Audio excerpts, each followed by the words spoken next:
The committee will come to order. Welcome and thank you for joining today's hearing entitled A Review of the Animal Agriculture Stakeholders. After brief opening remarks, members will receive testimony from our witnesses today, and then the hearing will be open to questions. In consultation with ranking member and pursuant to Rule 11E, I want to make members of the subcommittee aware that other members of the full committee may join us today. A quick opening statement. Last month, we hosted the first hearing of the House Agriculture Committee Subcommittee on Livestock, Dairy, and Poultry in this 118th Congress. As a fifth-generation Kansan, having grown up on my family farm and having spent thousands of hours on a tractor, combine, and riding pens doctoring sick cattle, I understand the grit, tenacity, and courage that it takes to make a living in agriculture. I represent the big first district of Kansas, where ag producers sell about $10 billion worth of livestock, dairy, poultry, and products like beef, milk, and eggs every year. At our previous hearing, we heard from USDA officials about their work to protect the health of livestock in America. It is important that this subcommittee engage with USDA on that vital work. Equally important, however, is that we hear from those directly involved in the day-to-day business of feeding the world. From commodity growers to livestock producers, everyone represents a piece of the American agriculture picture. We are all in this together. We must remember that, for example, our commodity producers greatly benefit from a strong livestock sector as livestock consumes grain. The livestock industry benefits from the biofuels industry as that industry relies on them as an important feed source. Agriculture is interdependent and interconnected, and that's important for this subcommittee and the full committee to understand. A few weeks ago, Chairman Thompson and I hosted a food and agriculture listening session in a wheat field near Gibson, Kansas, which is almost exactly the center part of the state of Kansas. More than 150 farmers, ranchers, and ag producers came together to talk about the next farm bill. There's a good chance that today's witnesses will highlight many of the same priorities raised by livestock producers within Chairman Thompson and I while we were in Kansas. Disaster programs and risk management tools, research, trade promotion, and animal health research like what we will see at the National Bio and Agri-Defense Facility opening in Manhattan, Kansas later this month. I'm eager to continue learning about whether existing programs need to be tweaked or enhanced to ensure producer success. I'm also interested in hearing more about what producers do not want in this next farm bill. As time has taught us, even if well-intended, more legislation and regulation often is not the answer. Unfortunately, producers know well that what can happen to the farm when the government gets in the way. I'm especially concerned with the Biden administration's false narrative about the protein sector's contribution to the skyrocketing cost of food in America. The administration's continued push for a set of controversial packers and stockyards rules, and more recently, the disappointing Supreme Court decision to uphold Proposition 12, which opens the door to unthinkable, unscientific regulatory overreach against all producers. I'm looking forward to a productive conversation on these issues and a variety of others highlighted in your testimony, and I'm excited to work together on solutions that benefit the whole industry. With that, I'd now like to welcome the distinguished ranking member and my good friend, the gentleman from California, Mr. Costa, for any opening remarks that he would like to make. Thank you, Mr. Chairman. Good morning to each and every one of you, and it's nice to have the chair of the full House Ag Committee here as well, and other members as we set the table, so to speak, literally and figuratively, for the reauthorization of the Farm Bill this year. As we all know, the incredible productivity that American agriculture does every day, day in and day out, is the envy of the world. No one produces more cost-effective food that ends up on America's dinner table than American farmers, ranchers, dairymen, and women. And with farm workers who are a critical part of that partnership. And therefore, it's important that this subcommittee, Mr. Chairman, as you have stated in your own comments, focus on the issues that are key to the subcommittee. And while livestock may not have its own title, we know it's critical in providing protein for America. As I like to say, food is a national security issue. And the witnesses that we have here at our table this morning reflect a diverse set of constituencies that understand that food is a national security issue. And so we've had a lot of challenges in recent years with the pandemic, We've had disruptions in our supply chain that have led to incredibly difficult circumstances. I, for one, did not understand when we saw the impacts of, as an example, America's pork industry, that 70% of Americans, let me rephrase this, 70% of the bacon and pork bellies for Americans are consumed in restaurants. I never thought about that, you know? I mean, and so all of a sudden you close restaurants, and my gosh, you have a real disruption.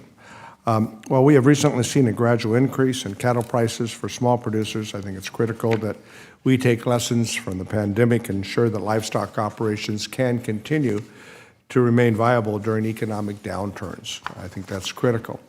And we ensure that there is security and stability.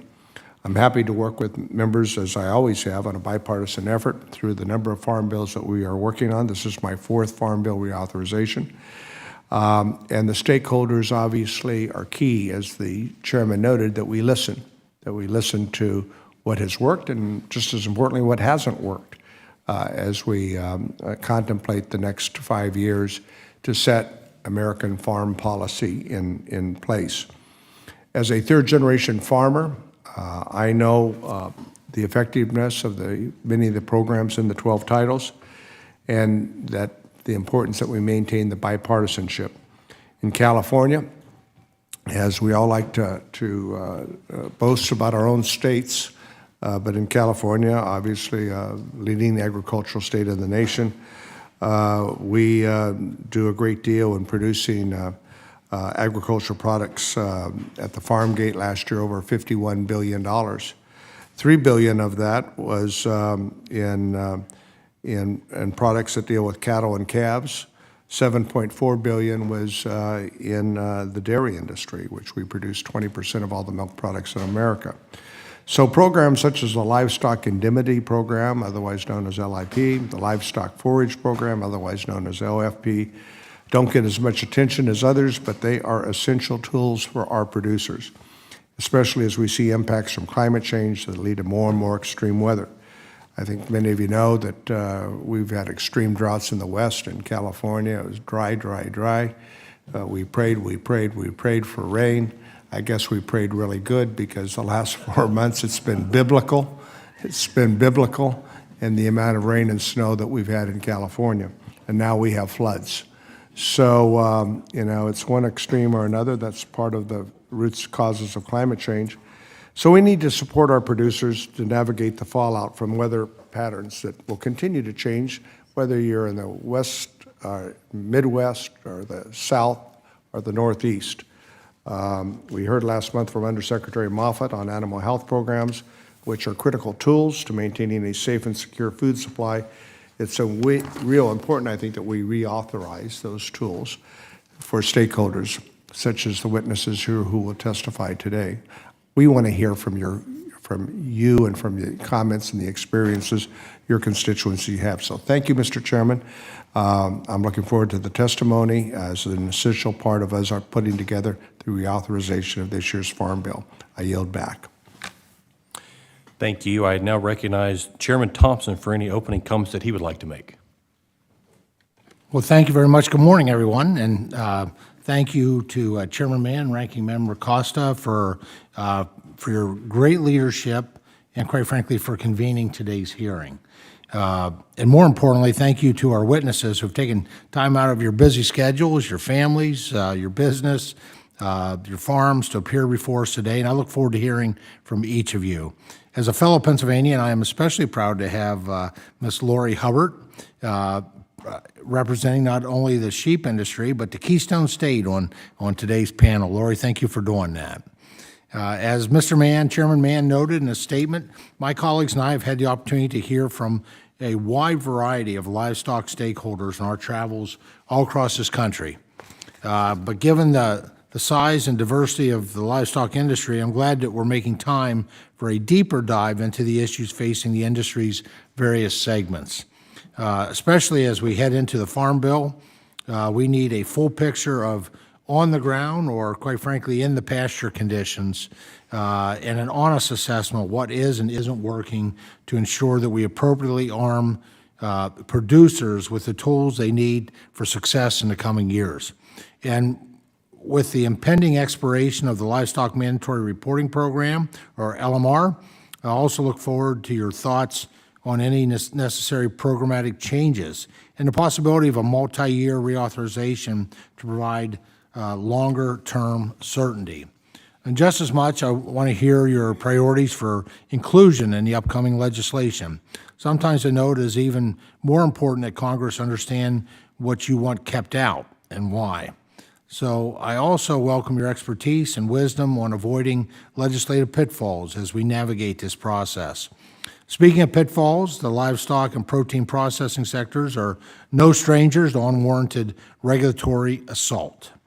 And I'd like to insert for the record and request unanimous consent to insert a recent Wall Street Journal op-ed entitled "Big Meat Conspiracy Theory Unravels." So I request unanimous consent to submit that. So approved. This article articulates how the Biden administration simply got it wrong when pointing the finger at the packing industry for food inflation. In addition to the administration's continued blame game with the industry, I remain concerned with the administration's insistence on contentious packers and stockyards regulations and a lack of certainty regarding our pork and poultry processors' ability to efficiently operate at speeds proven safe and reliable for decades. So now there's been some recent, at least in the poultry area, some recent, I think, support from USDA. And I believe in giving credit where credit's due. I just hope for more of that as we look at the state of processing. I appreciate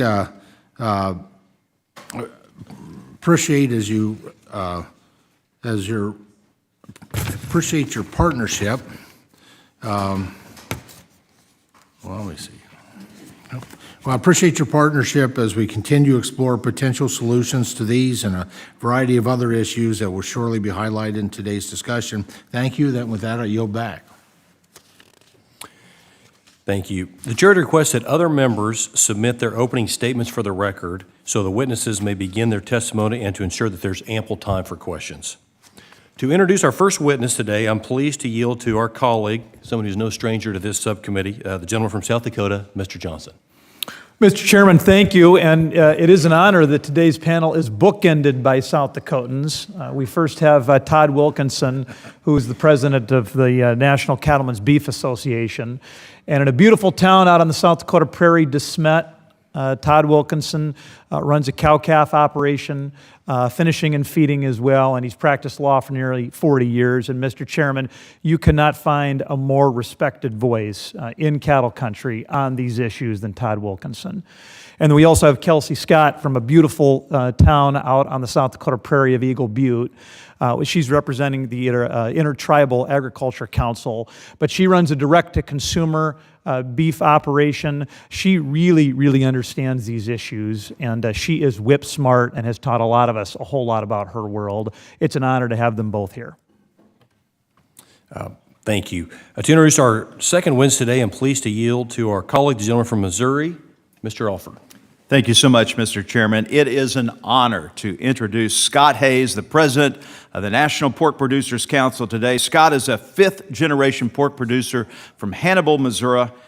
He's involved in several state and national organizations as well, serving as a strong advocate for pork producers and the broader agriculture industry. I'm proud to call Scott a friend. We've gotten to know each other quite well over the last couple of weeks especially, and I know his expertise is going to be a great resource as we dive into pressing issues facing the livestock and meat processing industry. Scott, good to have you here, and Chairman, I yield back.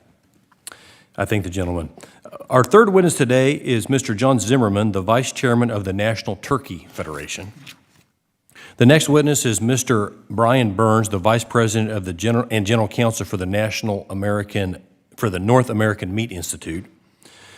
The fifth witness is Ms. Lori Hubbard, who is the Region 1 Director of the American Sheep Industry Association.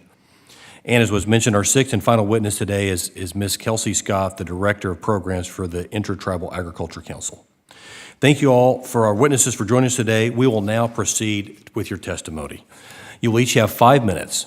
The timer in front of you will count down to 0, at which time your time will be expired. Mr. Wilkinson, please begin when you are ready. Chairman Mann, Ranking Member Costa, and members of the subcommittee, on behalf of America's cattle producers, thank you for inviting me to provide an update on the state of the U.S. cattle industry.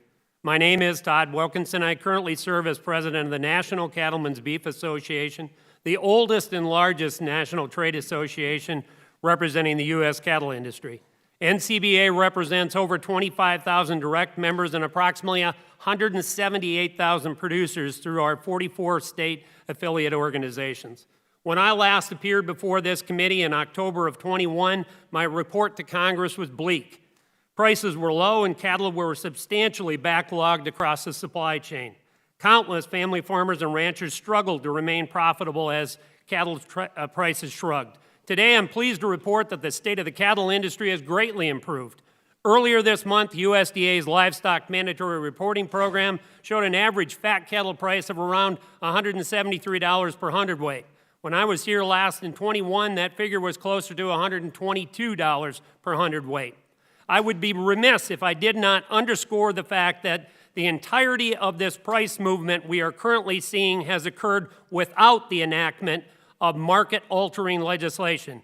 Our membership opposes any bills that would restrict their ability to mark cattle in the most profitable and effective manner. We call upon Congress to respect their wishes.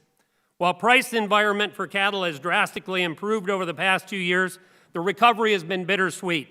Herd contraction, largely spurred by drought across most of cattle country, has resulted in a year-over-year beef cattle inventory reduction of nearly 4%, the lowest in 61 years. Make no mistake, even amid a recovering cattle market, producers still face a myriad of challenges. And this is by no means a comprehensive list, but I want to address 3 specific areas. First, animal disease preparedness. NCBA calls on Congress to fully fund 3 critical animal health components in the Farm Bill: the National Animal Vaccine and Veterinary Countermeasures Bank, the National Animal Disease Preparedness and Responsive Program, and the National Animal Health Laboratory Network, collectively referred to as the three-legged stool. The U.S. must be prepared to deal with disasters like a foot and mouth disease outbreak, as economic consequences would be in the tens of billions of dollars. We simply cannot afford to do nothing. In this case, an ounce of prevention is truly worth more than a pound of cure, and NCBA calls on Congress to robustly fund the three-legged stool. Second, USDA's proposed forthcoming packers and stockers rules. Yet again, USDA is attempting to unilaterally expand its authority under the Packers and Stockers Act. We've seen this same playbook employed by USDA several times over the past 15 years. If finalized, these rules would upend decades of innovation in livestock marketing agreements and open the door to frivolous lawsuits. Put simply, the rules empower trial lawyers to impose regulation by litigation. This is precisely why NCBA and the vast majority of livestock and poultry groups have opposed and continue to oppose these misguided regulations. Finally, the beef checkoff. The beef checkoff is one of the most important marketing tools available for today's cattle producers. Unfortunately, it appears some have bought into misinformation about commodity checkoffs and introduced a deceptively titled Opportunities for Fairness in Farming, or OFF Act. Let me be clear. The OFF Act is nothing more than a thinly veiled attempt by radical rights animal activists and their allies to eradicate the most popular and long-standing beef promotion effort in history. Contrary to the claims of the bill's proponents, checkoff dollars are not used to influence public policy or disparage other commodities, period. There are ample safeguards, audits, and accountability protocols already in place both at USDA and internally to ensure compliance of the law. Cattle producers overwhelmingly support the beef checkoff, and we urge Congress to continue to do the same. I have highlighted more issues in my written testimony, and I would refer those to you. In closing, Mr. Chairman, many of you have said it before, and I wholeheartedly agree. Working together, we can ensure the long-term success and the viability of those on the front lines providing critical food security. We owe it to the next generation and the generations beyond to get this right. Thank you, Mr. Chairman, and I will now stand for questions. Thank you. Mr. Hayes, please begin your testimony when you're ready. Chairman Mann, Ranking Member Costa, and members of the subcommittee, my name is Scott Hayes, and I serve as president of the National Pork Producers Council. I'm a fifth-generation producer and owner of 2 Mile Pork in northeast Missouri. The U.S. pork industry serves as a major contributor to both agriculture and the overall U.S. economy. In 2021, U.S. pork producers marketed more than 140 million hogs valued at over $28 billion, while supporting more than 610,000 U.S. jobs and supplying consumers with nutrition products that are raised safely and humanely. To produce those hogs, pork producers used roughly 1.6 billion bushels of corn, the meal from 433 million bushels of soybeans, and purchased more than 1.6 billion in other feed ingredients annually. While the successes in our industry are particularly impressive given the challenges our farmers have faced, today is a tough time in the U.S. pork industry, with producers losing an average of $40 per head on hogs marketed so far in 2023. Current losses are largely due to record high production costs that have increased about 50% from 2020. This is putting a pinch on the pork industry and could drive consolidation at the farm level, as producers may be forced to exit the industry due to this economic reality. On top of this, the Supreme Court released a disappointing decision on California's Prop 12 last week. The implications of that decision will go far beyond the farm. We are committed to ensuring our consumers have food on the table, our pork producers and family farms are strong, and to working with our champions to address the issues this decision raised. With higher costs and fewer choices, every American will be impacted by this decision. We stand behind the rights of farmers and consumers across this country. As Congress drafts the next farm bill, it must look to ensure not only consider the needs and economic conditions of today, but provide tools needed for the next 5 years. A growing threat of foreign animal disease, and specifically African swine fever, is a particular concern, and farmers need tools to prevent and rapidly respond to an outbreak should one ever occur. The three-legged stool of animal health that was laid out in the 2018 Farm Bill has set the course for what pork producers need in the upcoming Farm Bill. The outbreak of foreign animal disease would devastate not just hog farmers, but also cattle, sheep, and feed grain producers, and result in the loss of thousands of jobs through disruptions in domestic production and the loss of export markets. Outside of disease concerns and threats, livestock mandatory reporting remains a critical issue, and we cannot allow this vital program to lapse. Market reporting is a meaningful price discovery and critical to pork producers' ability to accurately market their livestock. Declaring mandatory price reporting an essential service and improving transparency and utility of the reported information are critical and needed enhancements. Changes in the way hogs are marketed over the past 3 years have made it necessary to reevaluate our priorities for full authorization.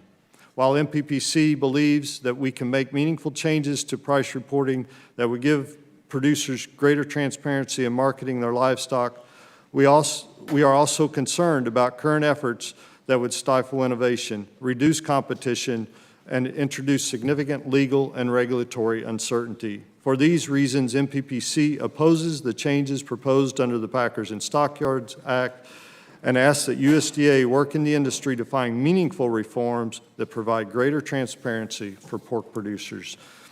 Public policy should also reflect the tremendous value of exports and the benefits that would come from expanding foreign markets for U.S. agricultural products. Comprehensive free trade agreements are vital to the industry's continued success. Additionally, the Market Access Program, Foreign Market Development Program are critical to building commercial export markets for U.S. agriculture. The value of pork exports equals $61 per every hog marketed. MPPC is therefore a strong advocate for increasing funding for these programs through the Farm Bill. In addition to export markets, U.S. pork producers face challenges at home too, including an ongoing labor shortage impacting much of the agricultural sector and threatening the food supply. Despite significant wage increases and competitive benefits, Pork farm employment has declined since 2021.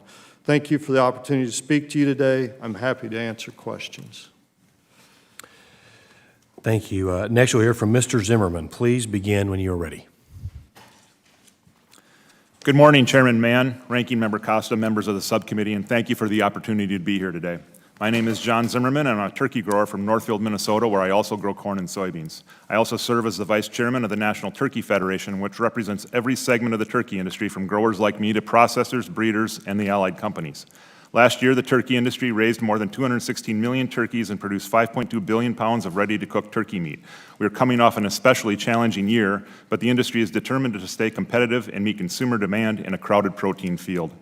Since the current avian influenza outbreak began in early 2022, there have been 227 cases in commercial turkey flocks, resulting in the loss of 10 million turkeys. Minnesota was hardest hit with over 40% of the national total.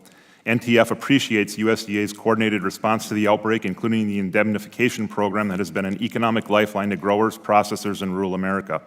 We also deeply appreciate the strong support from Congress. Working together, we have come a long way from the last major outbreak in 2015. Though viral loads in the wild bird population have been much higher this time, and the current strain of the virus is resistant to warm weather, USDA reports far fewer instances of farm-to-farm transmission of the virus. Biosecurity enhancements implemented during the last 7 years are working. The speed with which USDA deployed a coordinated response was impressive, and trade disruptions have been reduced. But we still have more to do. The outbreak has put tremendous strain on USDA's APHIS. The agency has been understaffed for some time and needs at least 150 full-time employees to return to normal strength and ensure we are able to depopulate infected barns as quickly as possible. Results from APHIS's wild bird surveillance program provide a vital early warning system that helps the turkey industry take timely action to slow the introduction and spread of the virus, and we need Congress's continued support. An effective vaccine could be an important tool for eradication, but outdated trade agreements create enormous trade ramifications. NTF has repeatedly stated that we are not seeking to vaccinate commercial poultry if it would severely damage export opportunities for any poultry or egg product. But we must work together to identify potential vaccine and to modernize our trade agreements. No one should be afraid of sound science, scientific research, and open negotiation with our trading partners. Indemnity payments have been a vital tool in this battle. It does not cover all grower losses, but they provide a vital economic lifeline. APHIS has begun paying higher indemnities for breeders and organic turkeys, and we hope Congress will support expanding this approach to other special categories, including no antibiotics ever turkeys and grandparent and great-grandparent breeder stock.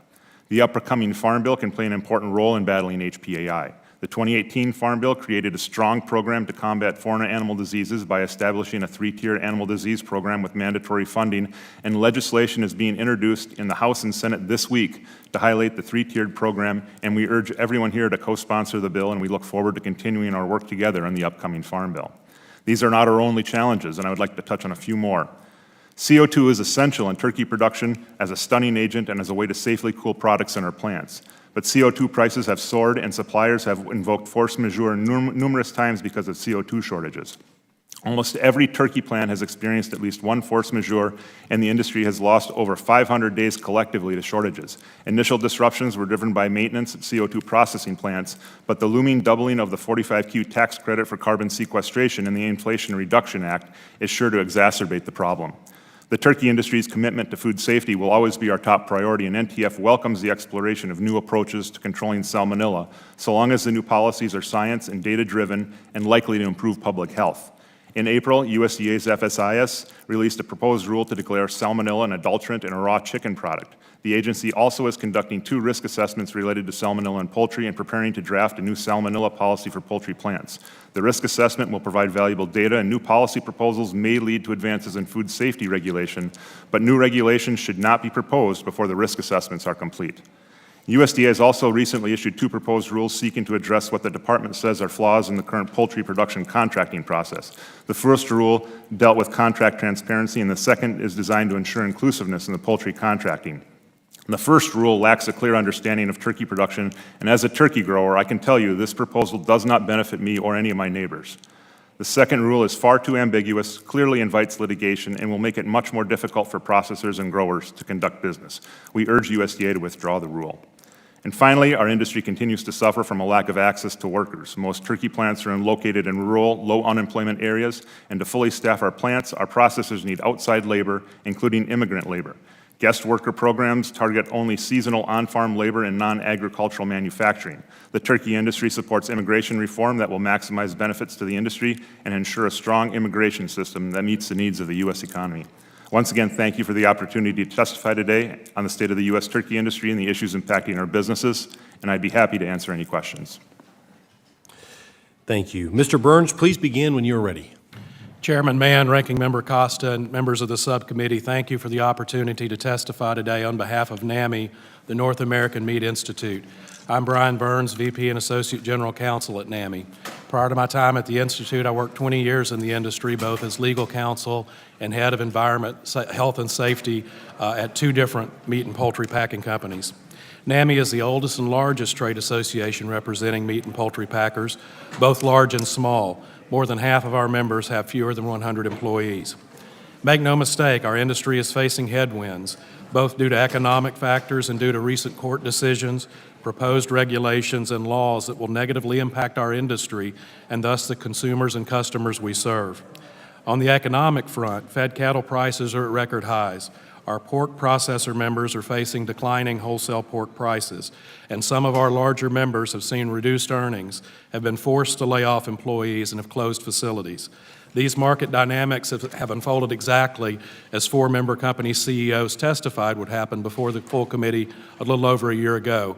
And just this week, the Wall Street Journal ran an article on these dynamics entitled "The Big Meat Conspiracy Theory Unravels," and thank you to Chairman Thompson for inserting that into the record today.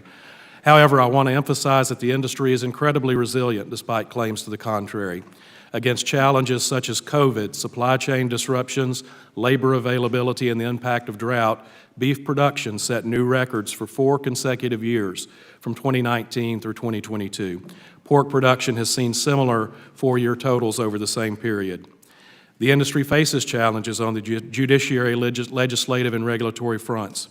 The U.S. Supreme Court recently issued a fragmented decision to uphold California Proposition 12. That decision will trigger similar regulations in Massachusetts under their ballot Initiative 3. It will also embolden anti-animal ag groups to pursue burdensome laws elsewhere, and it will open the door to chaos in interstate commerce through state-by-state trade barriers, not just for meat and poultry products, but for any products not meeting the standards set by another state. Industry needs certainty, but any federal or legislative solution to this requires careful drafting to ensure it's legally sufficient to address the problem, but not vulnerable to legal challenges in court. USDA's recent round of proposed rules under the Packers and Stockyards Act is also a threat, both to packers and producers. The department should withdraw its entire suite of interconnected rules and publish them together, if they're going to publish them at all, with a sufficient comment period to allow stakeholders in Congress to consider the overlapping impact of the intertwined rules. The piecemeal approach that USDA has chosen in promulgating these rules is deliberate regulatory obfuscation. Courts have repeatedly held that the Packers and Stockyards Act, like other antitrust laws, is a competition statute. These laws exist to protect the marketplace and not to address individual grievances that could be decided in state courts. 8 federal circuit courts of appeals have held that a plaintiff must show harm or likely harm to competition to prevail in a case brought under the Packers and Stockyards Act. Yet USDA seeks to circumvent the court decisions and congressional intent and rewrite the Packers and Stockyards Act by regulation as a federal tort claim statute. The administration claims the proposals are needed because the injury to competition standard is an insurmountable bar for plaintiffs, and eliminating it will help rein in the big companies. However, the small family-owned poultry company I once worked for suffered a $14.5 million verdict in a Packers and Stockyards case that was decided under the injury to competition standard. That amount was large enough to drive that company to the verge of bankruptcy, and the result was that that company is now owned by an owner outside the United States. Small and medium companies stand much to lose from large verdicts in these cases. The most pressing day-to-day need for the meat industry continues to be access to a reliable, stable workforce. We are pleased that Chairman Thompson plans to establish an agricultural workforce working group within the House Ag Committee. We urge the working group to consider the workforce needs of our industry as it deliberates. We aren't eligible currently for the H-2A program, even though we are the harvest stage of the agricultural process, and we're essential to the food supply.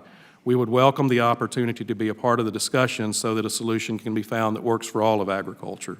Another key priority is reauthorization of LMR. Since 2020, Congress has extended LMR's 5-year authorizations through the appropriation process.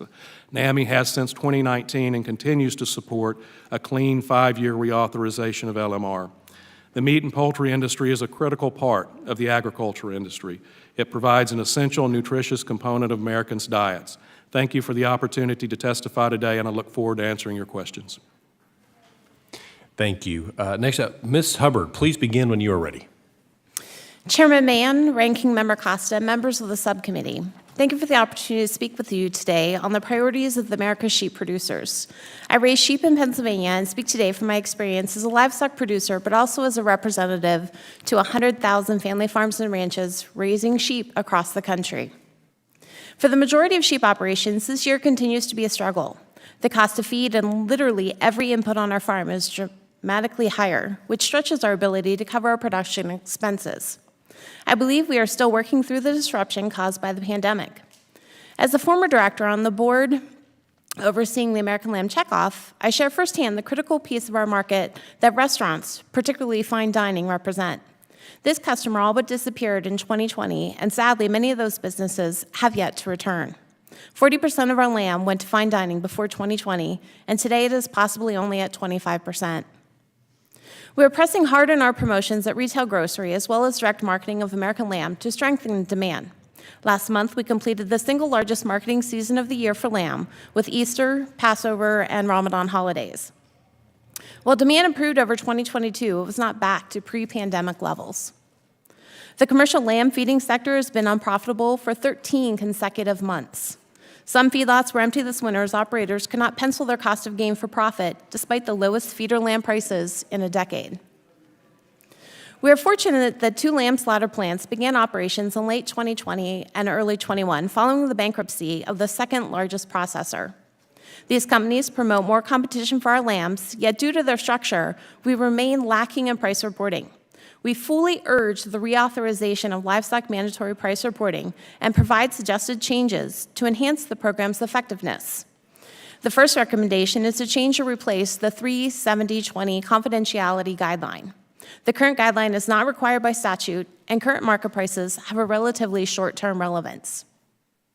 Additionally, we support congressional administration efforts to expand livestock processing facilities. To my knowledge, neither of our new companies were able to avail themselves to the existing programs. However, I can attest from my part of the world that processing is very tight. Producers often need to book their lamb processing as far as a year in advance. Before leaving the topic of the lamb market, I want to thank you for supporting our American Checkoff programs and let you know that we are here to help you protect the programs in Congress. We have approved our checkoff twice in national referendums by wide margins of both producers and production. Regarding the wool market, unfortunately, we find the same volatility in demand as with lamb.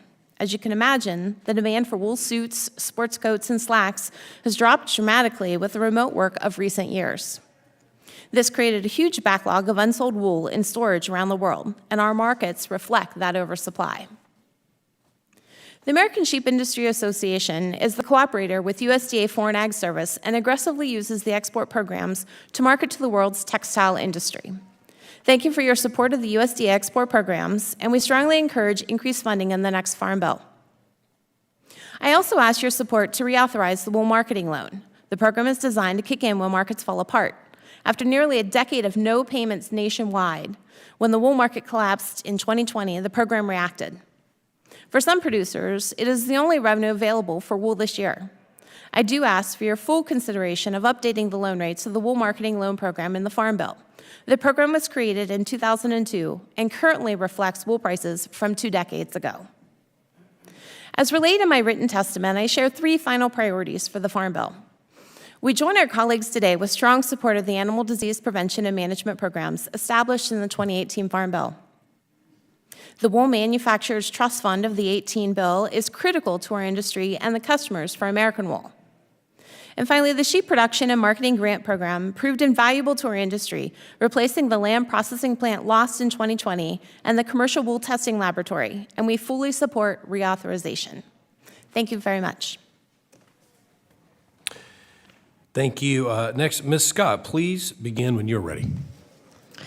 Hihani Washte and Wopila, Chairman Mann, Ranking Member Costa, and members of the subcommittee. My name is Kelsey Scott, and I am here in two capacities: as a rancher and direct-to-consumer grass-fed beef business owner, and as the Director of Programs for the Intertribal Agriculture Council, an organization that has worked with tribal producers that have family operations much like mine for over 35 years. Home for me is on the Cheyenne River Sioux Indian Reservation located in the Northern Great Plains. Our family operation allows us the privilege to engage with local consumers amidst a USDA-defined food desert. Like many rural family-run operations, we aim to be good stewards of the land and our community. While running a cow-calf operation consists of grueling work accompanied by risk of plenty, it offers fulfillment beyond what many have the chance to ever experience. This way of life, passed on to me by my family, is one that I hope to pass on to my own son. It is this very hope, one that I share with many other livestock operations, that brings me here today. An alarming 89% of agricultural producers nationwide must supplement their operational income with off-farm income in order to survive. While these folks have learned to be profoundly resilient, this Congress has the opportunity to make improvements that will provide a greater chance of viability for these small family livestock operations. To do this, Congress must understand that the set of solutions often proposed by large-scale animal agriculture stakeholder groups is an entirely separate set of solutions than those needed by the small family agricultural operations, a segment of which constitutes many of the historically underserved, including tribal producers, whom I have set out to represent today. I encourage Congress to consider the following solutions tailored to the needs of smaller family operations: enhanced USDA services, and cooperatorship that reimagines farm loans, conservation support, and disaster-responsive programming to better serve family operations. Livestock operations should have the same options as crop growers, including market assistance, price loss support, and on-farm storage facility loans that crop producers have had access to for generations. There should be more realistic values attributed to livestock losses and disaster programs. Solutions must encompass cost-shared risk mitigation and price guarantee tools that are affordable and enhance a family operations management, ensuring that the value received at the farm gate is proportional to the retail price enjoyed later on in the supply chain.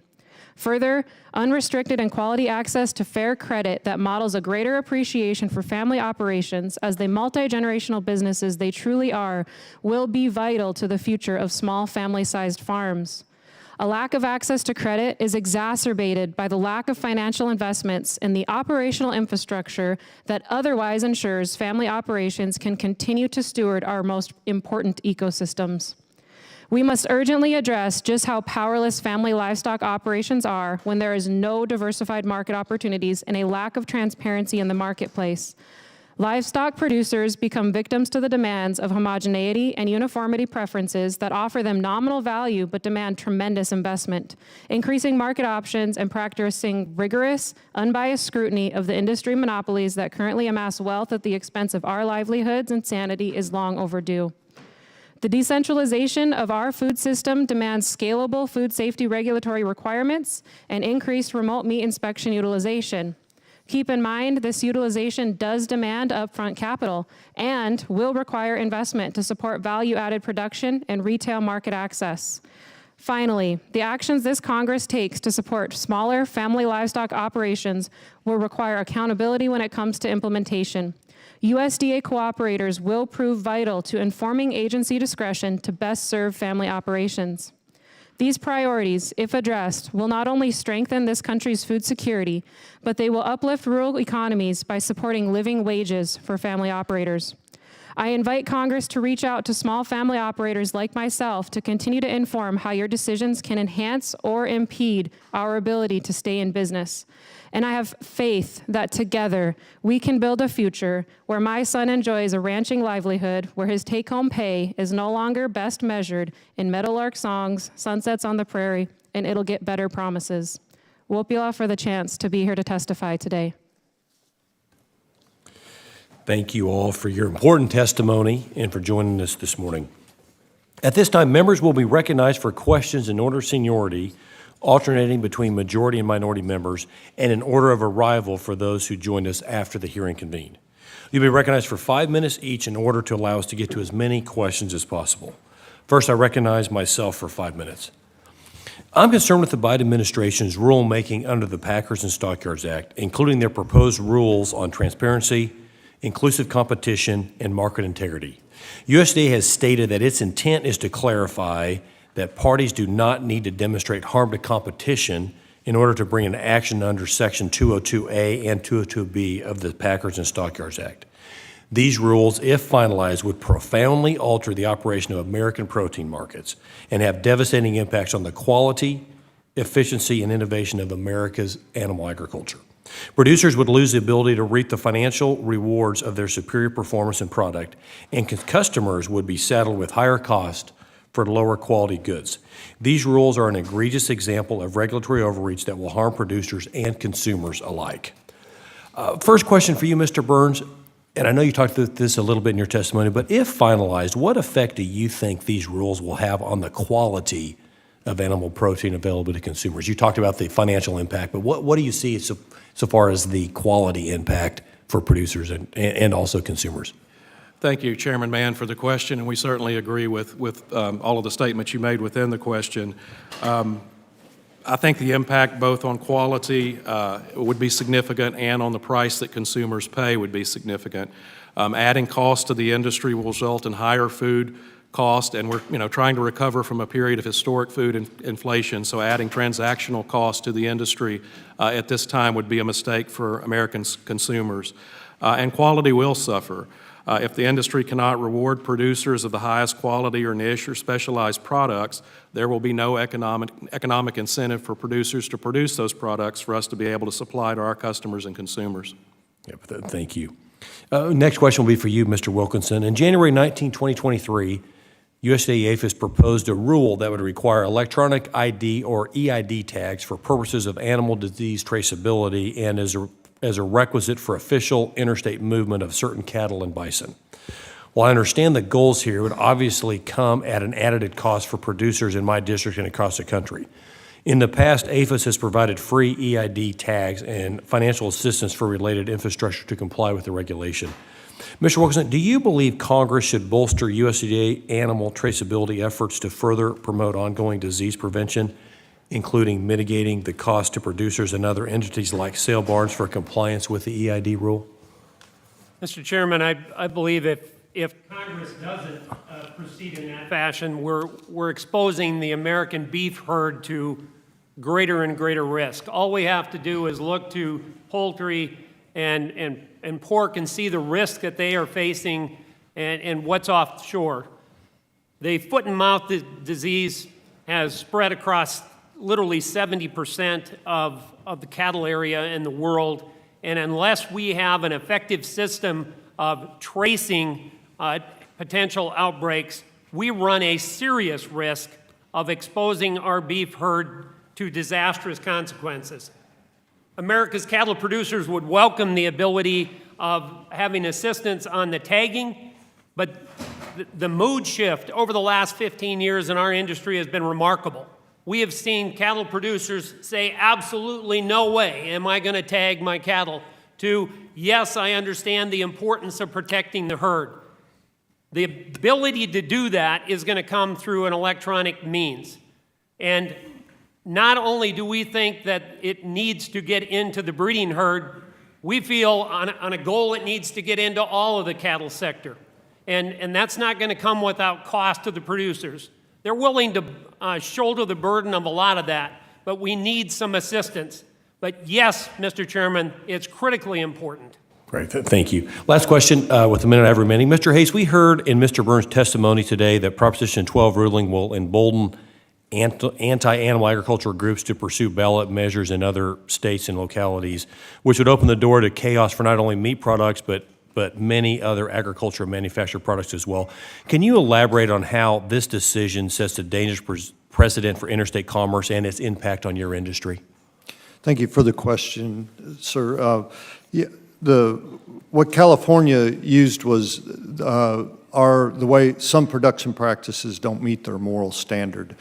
They had to pull the language on animal welfare. They had to pull the language on public safety because those were just not true. And so all they were left with was their moral standard. So this opens the door for anyone in any state to say something doesn't meet their moral standard, and they can start restricting it from coming from another state. Yeah. Thank you. I see my time's expired. Next, I recognize the gentleman from California, Mr. Costa, for 5 minutes. Thank you. I was interested to hear your reactions to the Supreme Court's decision regarding Prop 12 in California. It's been a challenge in California to adjust to it. There are a lot of decisions the Supreme Court makes that I don't support or agree with. I guess I'm wondering what your solution or alternative is. In California, we're, for better or worse, having to live with it and adjust to it. But it has been a challenge. But I want to move on. Mr. Burns, over the past 6 months or so, supply chain issues have improved, but what lessons have the meat packers taken from supply chain crisis that, I don't assume that we're over with pandemics. I think that this is something we need to be better prepared for in the future. So what lessons are there to learn from this? Well, I think that we have to be careful in terms of setting long-term policy based on black swan events. We do have to be prepared, but we have to be mindful of the fact that the last few years have been very unusual, and some of the dynamics that played into that were actually expected. From 2015 through 2020, the cattle herd expansion happened. We actually happened to roll into the pandemic with a very, very large record cattle herd. And that's not something that I think could have been predicted or anticipated. But no, I don't understand. But I've had family in the cattle business, and I think you have to be prepared for the unexpected. We've had pandemics historically throughout the world history. I think when we talk about perishables and supply chains, cold chains, I think those are areas that we can look to the future to better protect ourselves, don't you think? Well, one of the issues we ran into was, processing capacity. We really, as an industry, can't afford to overbuild and have excess capacity that sits idle outside of these unique events. That would be underutilized capacity, and it's just not a cost as an industry we can absorb. So yeah, there are opportunities throughout the supply chain to be better. But we need to be mindful of economic reality. There's all sorts of impacts. We've had our export ability, and I want to thank you for making reference to the market access program and others that have been very important. But we have products that we can compete in and ship into foreign markets, and we can't get consignment on containers ships, and that's been a problem. And we've had internal problems with our domestic supply chain issues that relate to our freight capacity. Ms. Scott, there have been numerous USDA programs that have been rolled out that bring more processing online. Have you seen any benefit to these programs in your area? Absolutely. I think that especially in the communities where we've seen these most recent offerings, the extra capacity is realized as a community service. There is now access to local processing opportunities. Producers are able to diversify their income streams. Do you think we can improve on that on the Farm Bill? Absolutely. I think further investment in this space, as well as expanded accommodation for identifying where current processing capacity exists and being able to more robustly enhance it. I think for all of the witnesses, part of the struggle I'm having, I think many of us on the committee here as we reauthorize the Farm Bill, is that many of the titles here where we have popular programs, whether it's with EQIP or whether it's market access or whether it's in NRCS, are oversubscribed. And how we, our producers around the country are utilizing them, how we look in the Farm Bill to provide opportunities for those successes to continue. Any comments? Who were you addressing the comment to, sir? To whoever would like to respond. Well, the utilization of EQIP and other programs that you just mentioned are critical to the Yeah, cattle the industry. problem is they're oversubscribed, and so how do we deal with that in the Farm Bill? Well, I guess that would depend upon the definition of oversubscribed. They're popular. A lot of people want to utilize them. Well, sometimes having a popular product is a good thing. And No, I know. So how do you create more opportunities? well, I think as long as you offer a reasonable rate of return on a voluntary basis for that producer to participate, let's go with the programs. Yeah, well, I'm just figuring how we create more opportunities. My time's expired. I was very interested in talking about the comments you made on the sea chain on tagging. Having been from the dairy industry, obviously we identify our cattle all the time, but I think it's important that we continue to work on this. Thank you. I now recognize the gentleman from Pennsylvania, the chairman of the full committee, Chairman Thompson. Thank you. And in response to my friend from California, I would say promoting the Sustains Act, or Sustains Law, which allows us to expand funding for conservation using private sector dollars. And there's a lot of interest out there. Ms. Hubbard, thank you again for being here. Can you elaborate on how consumer interest and sustainability is benefiting the sheep industry? Sure, that's a great question, and sustainability is key for the sheep industry. We have such a great story to tell from our animal stewardship, the conservation, the passion that we put into raising of our products, both meat and wool. The industry is currently working on supporting further research so we can fine-tune those messagings that we can get out into the consumer. That's great. You know, I think, from my understanding, the sheep industry is struggling with access to animal drugs. And is the federal government responsive to those concerns? Right now, drug manufacturers, it's just not profitable for them to produce for our industry being so small. There's a lack of access to products used by our competitors, all the imported lamb coming in, and it really puts our industry at a significant disadvantage. We are asking the committee to mandate a study on barriers of minor use animal drugs to work toward bioequivalent approval through USDA. Very good. Well, thank you. Mr. Wilkinson, as you pointed out in your written testimony, livestock mandatory reporting, or LMR, is a critical tool for cattle producers. But as you also know, in the wake of the pandemic, there was a variety of obstacles and competing legislative priorities that thus far prevented a formal multi-year LMR reauthorization by Congress. In your opinion, have the concerns surrounding those obstacles been addressed, and is it now time to return focus to a longer-term extension effort to provide more certainty to producers? Mr. Chairman, absolutely. This is way past overdue. I know that there's been a lot of bills undertaken by Congress and a lot of discussion, but a full reauthorization of LMR is critical. Any other witnesses wish to weigh in on that? Just one comment. We support and have supported since 2019 a full reauthorization. We would ask that it be freestanding legislation, not tied to other pieces of legislation. We think it's a successful program and important enough that it needs its own freestanding bill. Thanks, Mr. Burns. Any others? If not, I'll move on to my next question from Mr. Hayes. As you know, in March, the Department of Agriculture announced an extension of their time-limited trial allowing eligible new swine slaughter inspection systems, or NSIS, pork packing plants to operate at higher speeds through the end of November as the department continues to collect a variety of data that relates to worker safety. From a producer perspective, can you talk about the importance of this trial and the need for a permanent solution?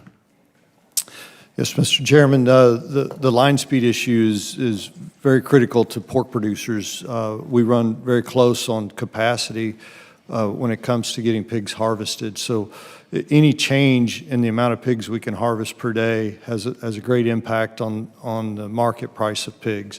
We don't have a real long shelf life. When a pig's ready to be marketed, it needs to move. We've been testing this for a number of years. It's been proven safe for workers, safe for human health, and we'd certainly like to see the line speeds, the new rules that were proposed a number of years ago in place permanently on line speeds. But we do appreciate the pilot program. We appreciate that they're continuing the line speeds as they continue to study it, but we would appreciate a permanent solution. Absolutely. Mr. Zimmerman, the ongoing highly pathogenic avian influenza outbreak has been devastating to poultry producers in the U.S.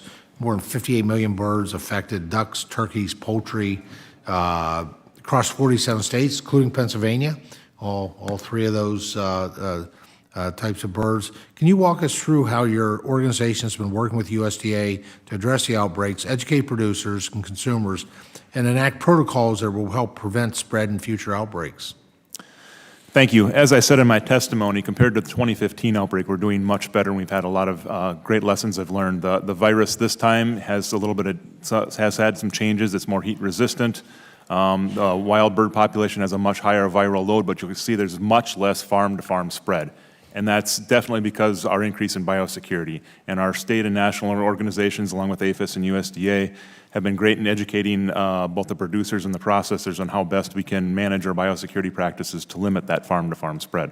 So I think we've come a long way in eliminating that spread. You know, we have to look at other options in the future, and that's why we are, open to talking about vaccines and other things such as that. Very good. Thank you, Mr. Chairman. My time has expired. Thank you. I now recognize the gentleman from Colorado for 5 minutes. Thank you, and thank you to you, Chairman Mann and Ranking Member Costa, for hosting our hearing this morning, and to all of our panelists. Thank you so much for taking the time to provide your testimony today. It is difficult to overstate the importance of livestock in Colorado. 66% of the state's over $7 billion in agricultural cash receipts can be attributed to livestock. So I'm very grateful to hear from you all this morning on your stakeholder priorities. While our number one agricultural commodity is cattle, Colorado's market sheep and lambs rank second in the nation, and Colorado wool production ranks fourth. In recent years, the lamb industry, like others farmers and ranchers, have faced unprecedented volatility and drastic price swings. However, American lamb producers do not have a futures market or active insurance products to help hedge against these price swings. So, Ms. Hubbard, you go into this somewhat in your testimony, but what would you recommend risk management in the lamb industry look like to provide a stronger safety net for our producers and our wool growers? It's really crucial when we're talking about risk management that we work on that mandatory price reporting. That's where all of our formula prices, our contract prices, we have a growing non-traditional markets across the country, especially in the East, but it is growing across the country. And that unfortunately isn't captured within that price reporting. So we're at a huge disadvantage there, not being able to capture those numbers. And as I did mention in my verbal testimony, we really need some significant changes to that confidentiality, the 370-20 rule. So that would help us significantly. Thank you, Ms. Hubbard. Even though we've had a very good winter in terms of snowpack in Colorado, drought continues to be a significant issue in the West. So for Mr. Scott and Mr. Wilkinson, you touched on disaster assistance in your testimonies. How would you recommend we improve our existing programs to ensure that our livestock producers, especially small producers, are getting timely, adequate assistance with extreme weather events such as drought?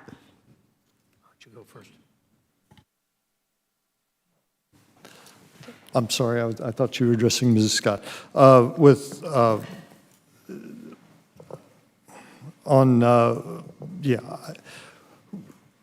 In the pig industry, drought affects obviously the feed grain production, and so we did have some drought issues this winter, but hopefully we have a better growing season this summer.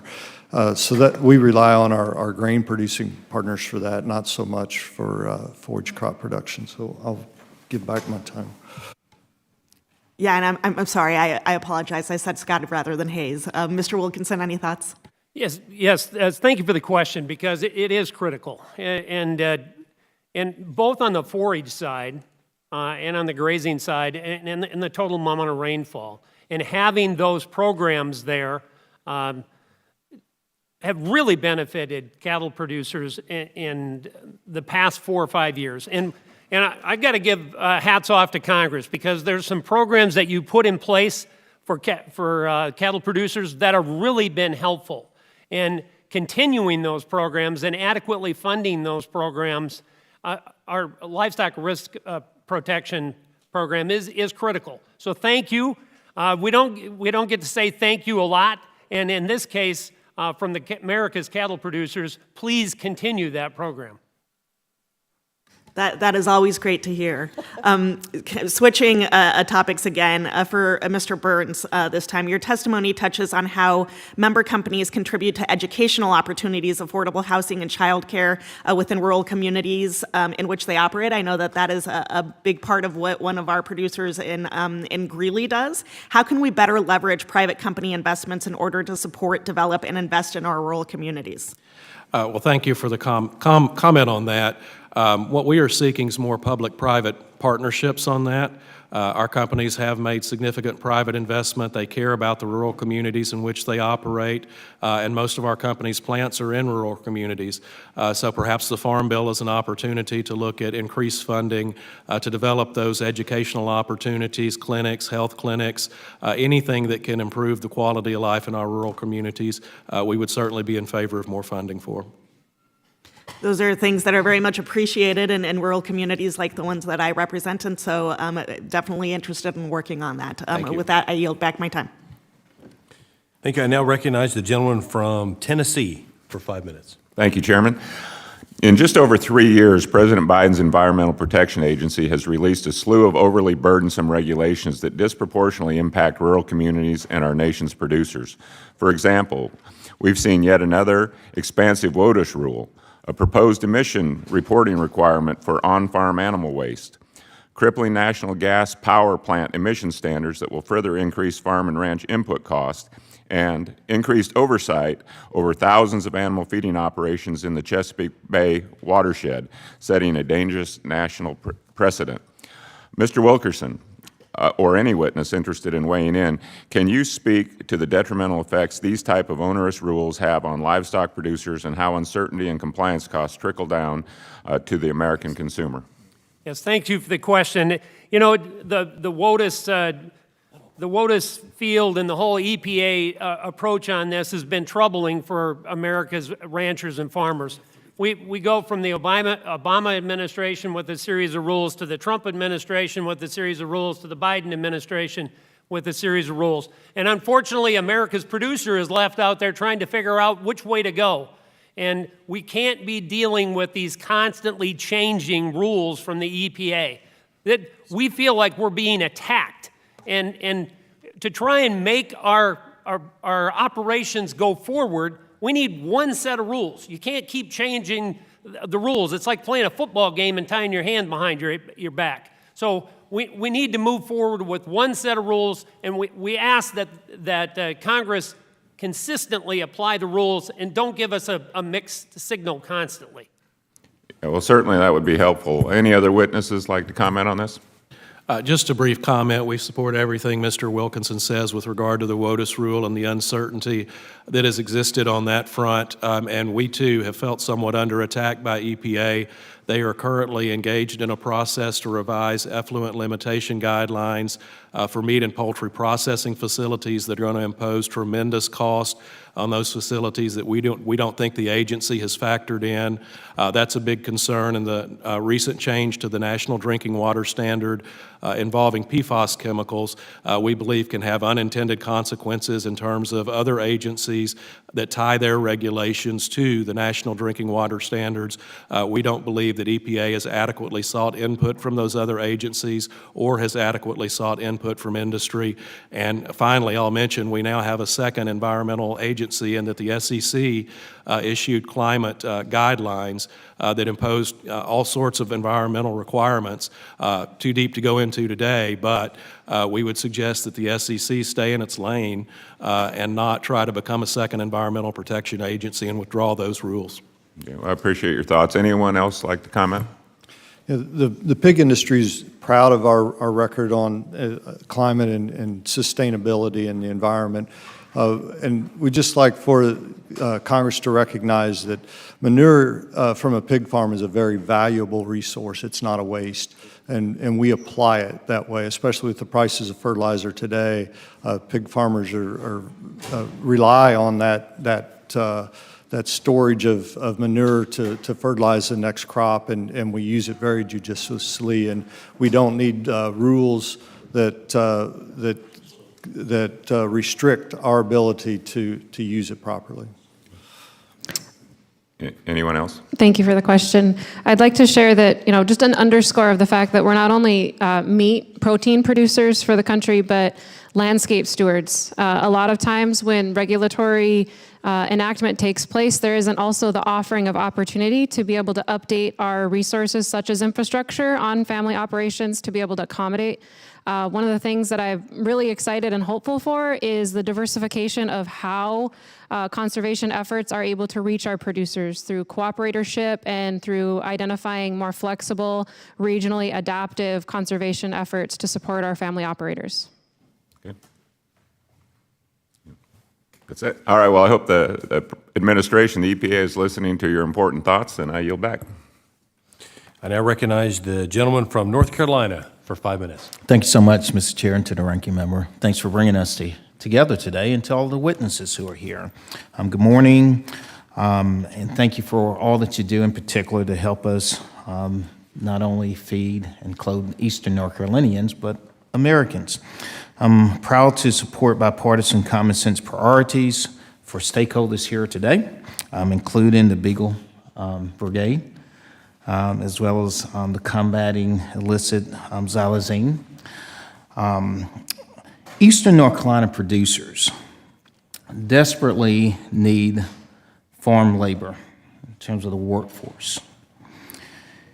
And as I think, given the ongoing population loss in particular in the Eastern North Carolina and often many rural parts of America, and yet the growing workforce needs, I'm just curious to hear from any of the witnesses today on your thoughts on how we can update an outdated H-2A program, in particular to ensure that our producers have a steady labor supply. Well, thank you for the question. We've been struggling with this issue for quite a number of years, but we need a visa program that recognizes that our meat processing plants are year-round operations. The current programs are for seasonal workers, and we just don't fit into that mold. So we need some sort of visa program that recognizes that we need that labor force year-round.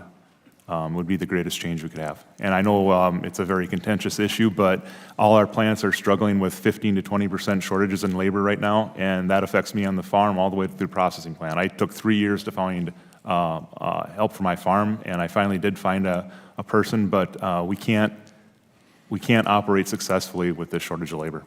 Okay. Yes, sir. The pig industry has the same issue with labor. The pig farms are year-round. So we need a visa program that provides year-round labor. In the rural areas where pig farms are at, unemployment is at 3% or less. And coupled with that is an aging population and a shrinking family size.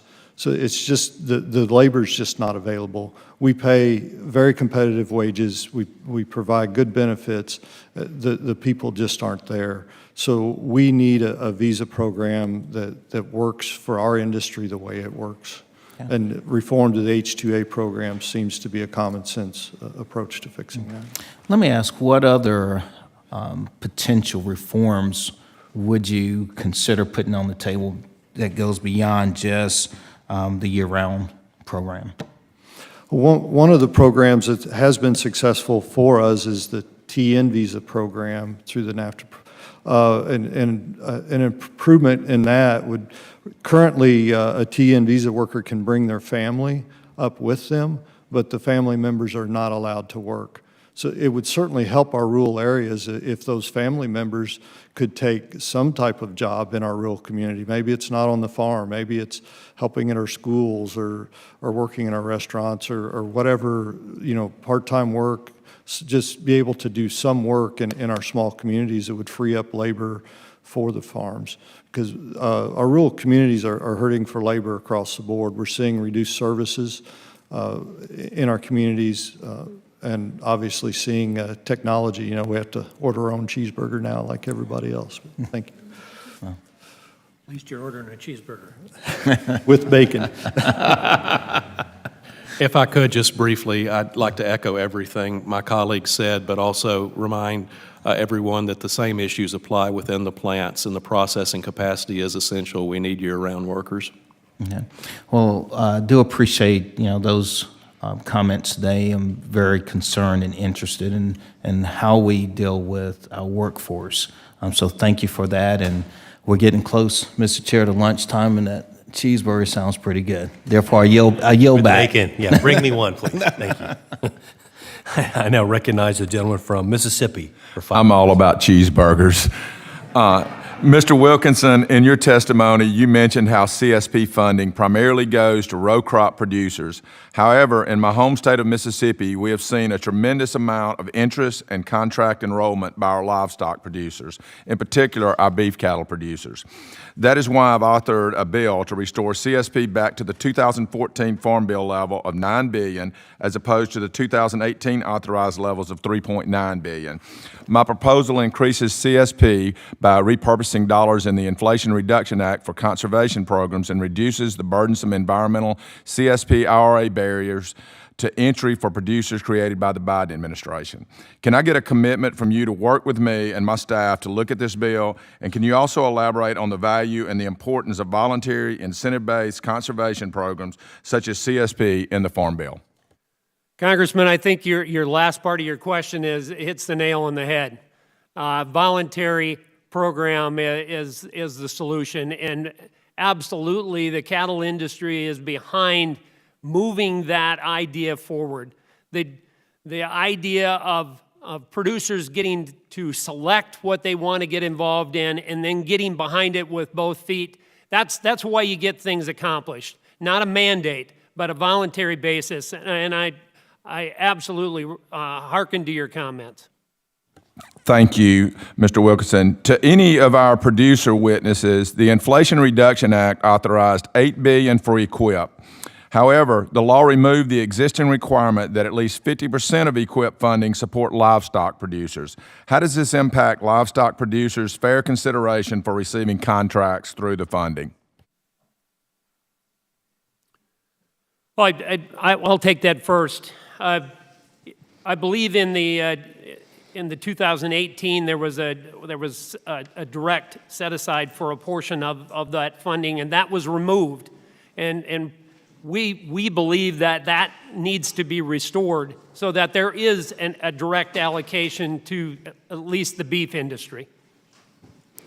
I might add, I believe that EQIP funding supports livestock infrastructure development that other USDA offerings leaves livestock producers out of. And so I think it is critical to be able to have a set aside specific to animal agriculture to utilize the tools that offer greater opportunity, expanded practices, eligibility, as well as allowable participation. There are some programs right now that after a certain amount of years within the contract, you're no longer eligible to qualify for those practices as a livestock producer. And I don't think that's fair when you compare against some of the crop producers' access to programming year after year.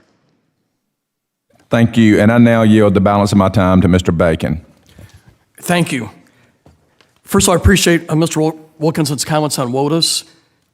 The farmers and ranchers are angry as can be in Nebraska about this new change in the rule. I think whatever support the administration had in our farm area and ranch land has been undermined.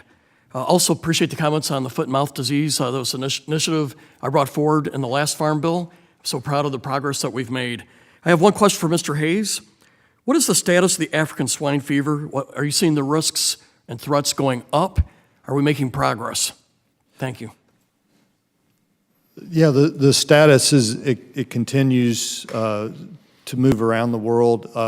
It's the only place that we have it in the Western Hemisphere is the Dominican Republic and Haiti, with really no hopes of cleaning it up, at least in Haiti.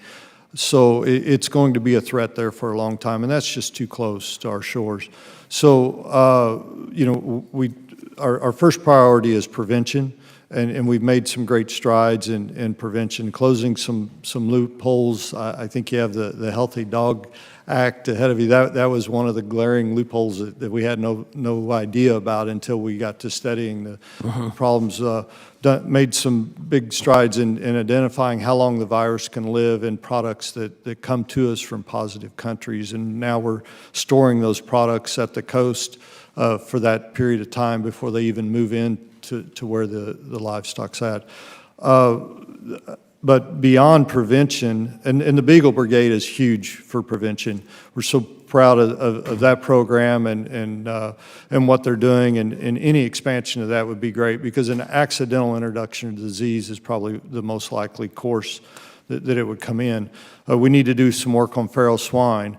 But after prevention, preparedness is huge. If we do get the disease in this country, then we have to get our arms around it quickly. We have to get it stamped out. If it moves across this country, especially if it gets in the feral swine herd, it would be very, very difficult to ever clean up.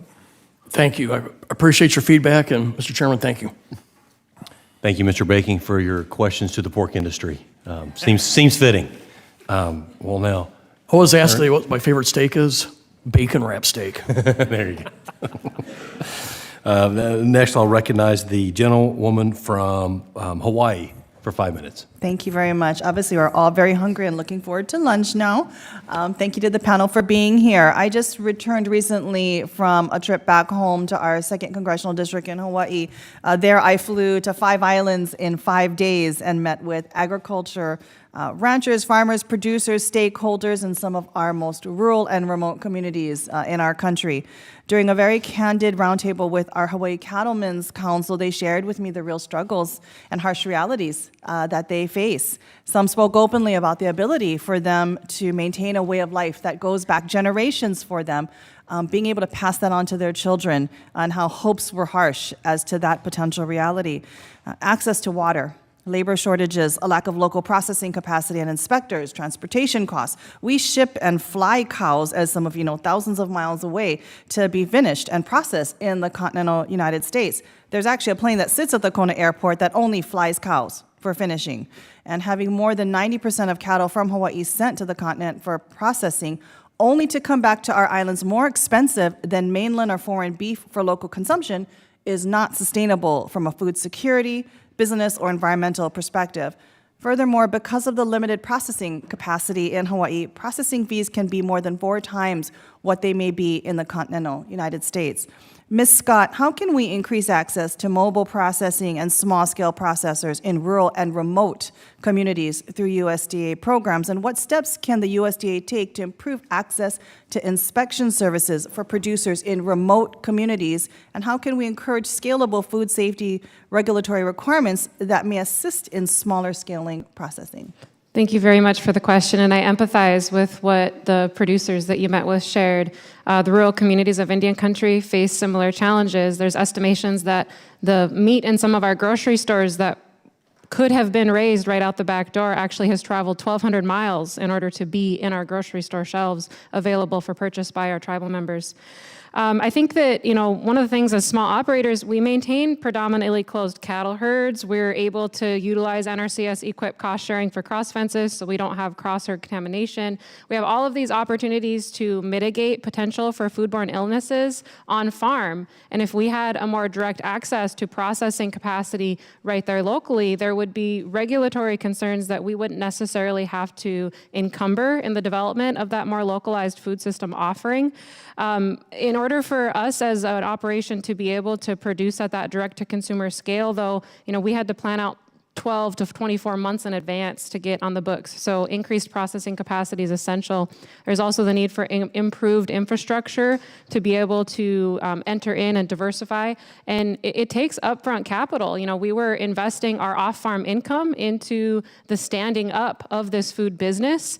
And there was generally lack of guidance or support in the form of technical assistance that could be extended to us. So I think if we can really, as a group, identify support to all of those buckets, it makes it that much more viable for us to diversify in enterprise development and provide that community service of feeding our communities. Thank you, and I would absolutely agree with you. Infrastructure lacking, I think just the upfront capital, so hard for many of our smaller producers to really come up with, and technical assistance in ways that people can understand.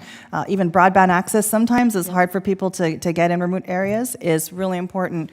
Ms. Scott, I also want to just take a look at some of your testimony that you provided, talking about USDA disaster assistance and how it can be more responsive.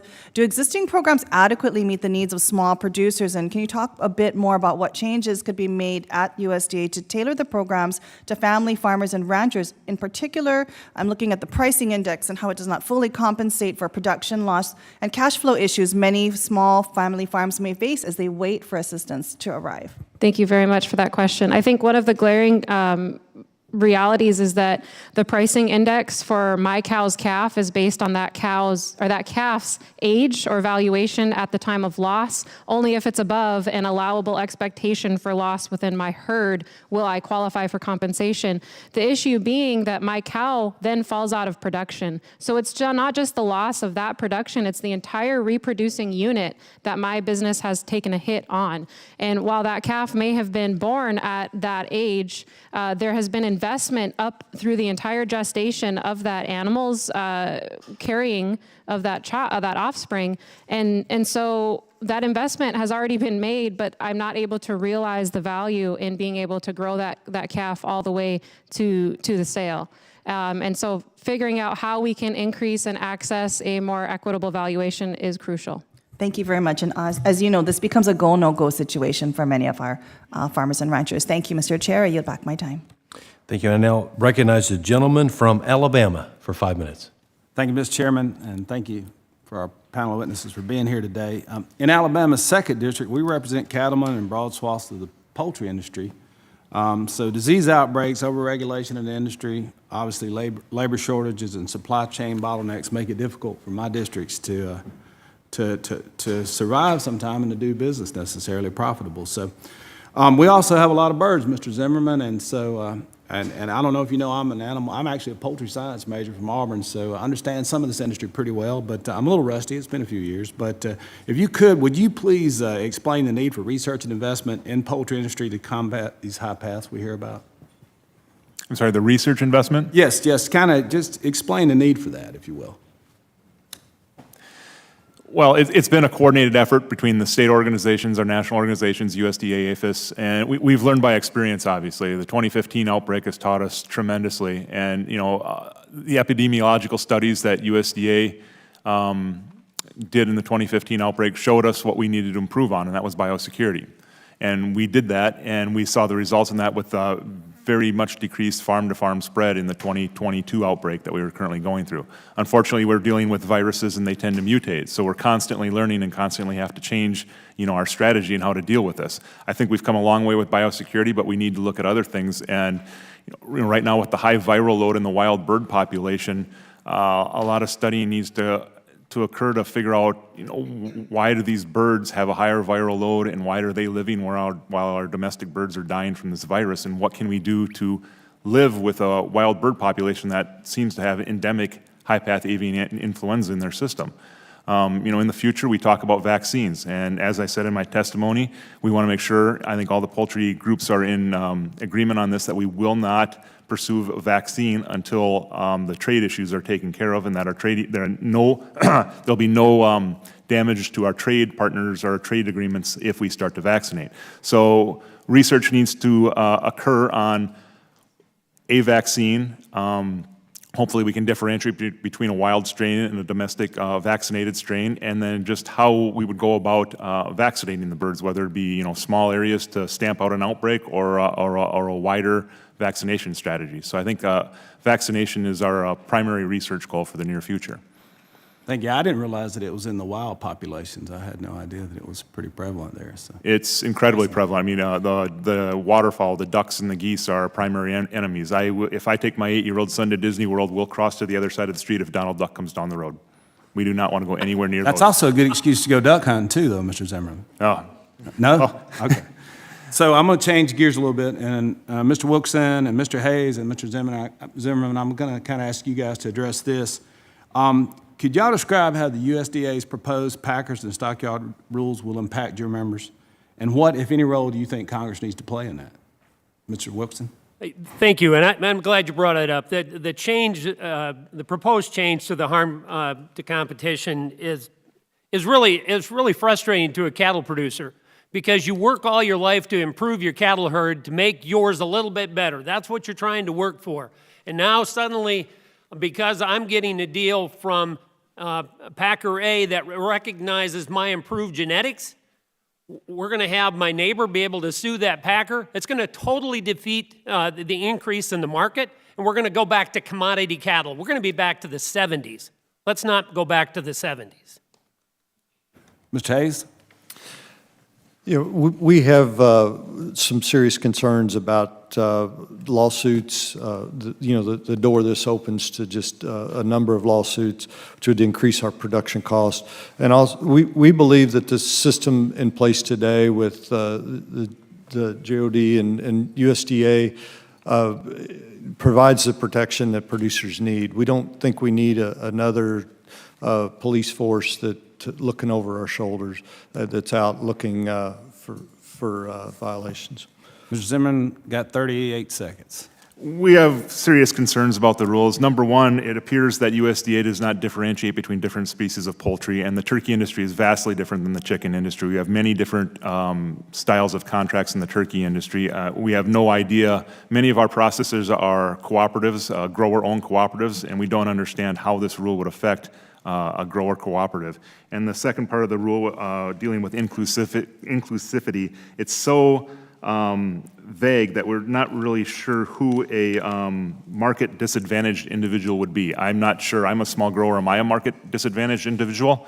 We just don't know. So it just seems like a fertile ground for trial lawyers to set up and sue people. Got you. Thank you for your time, Mr. Chairman. I'll yield back. Thank you. I now recognize the gentleman from Florida for 5 minutes. Thank you, Mr. Chairman. Proud to represent Central Florida, home to the largest cattle herd in the nation.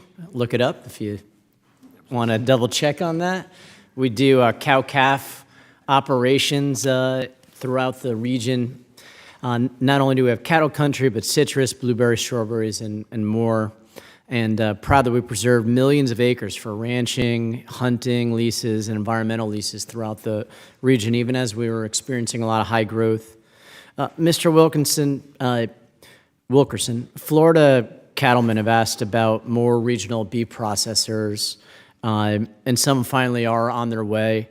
What do you think the proper balance is for competition between large and regional beef processors so that we can have access for the whole country?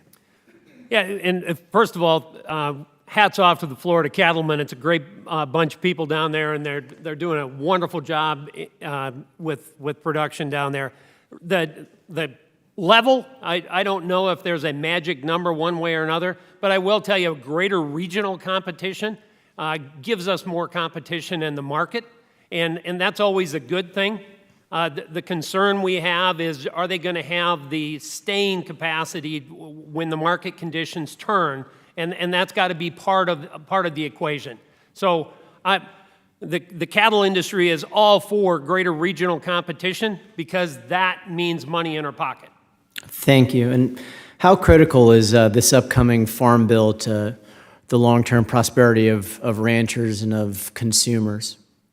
Well, it is critical. You know, ranchers, and I'm not going to disparage the row crop operators, but ranchers don't look for subsidies. We want to operate without a great deal of regulation, and where we need protection, in particular, is in that animal disease arena, and we need Congress to adequately fund that three-legged stool to make sure that we can reduce the risk to our producers.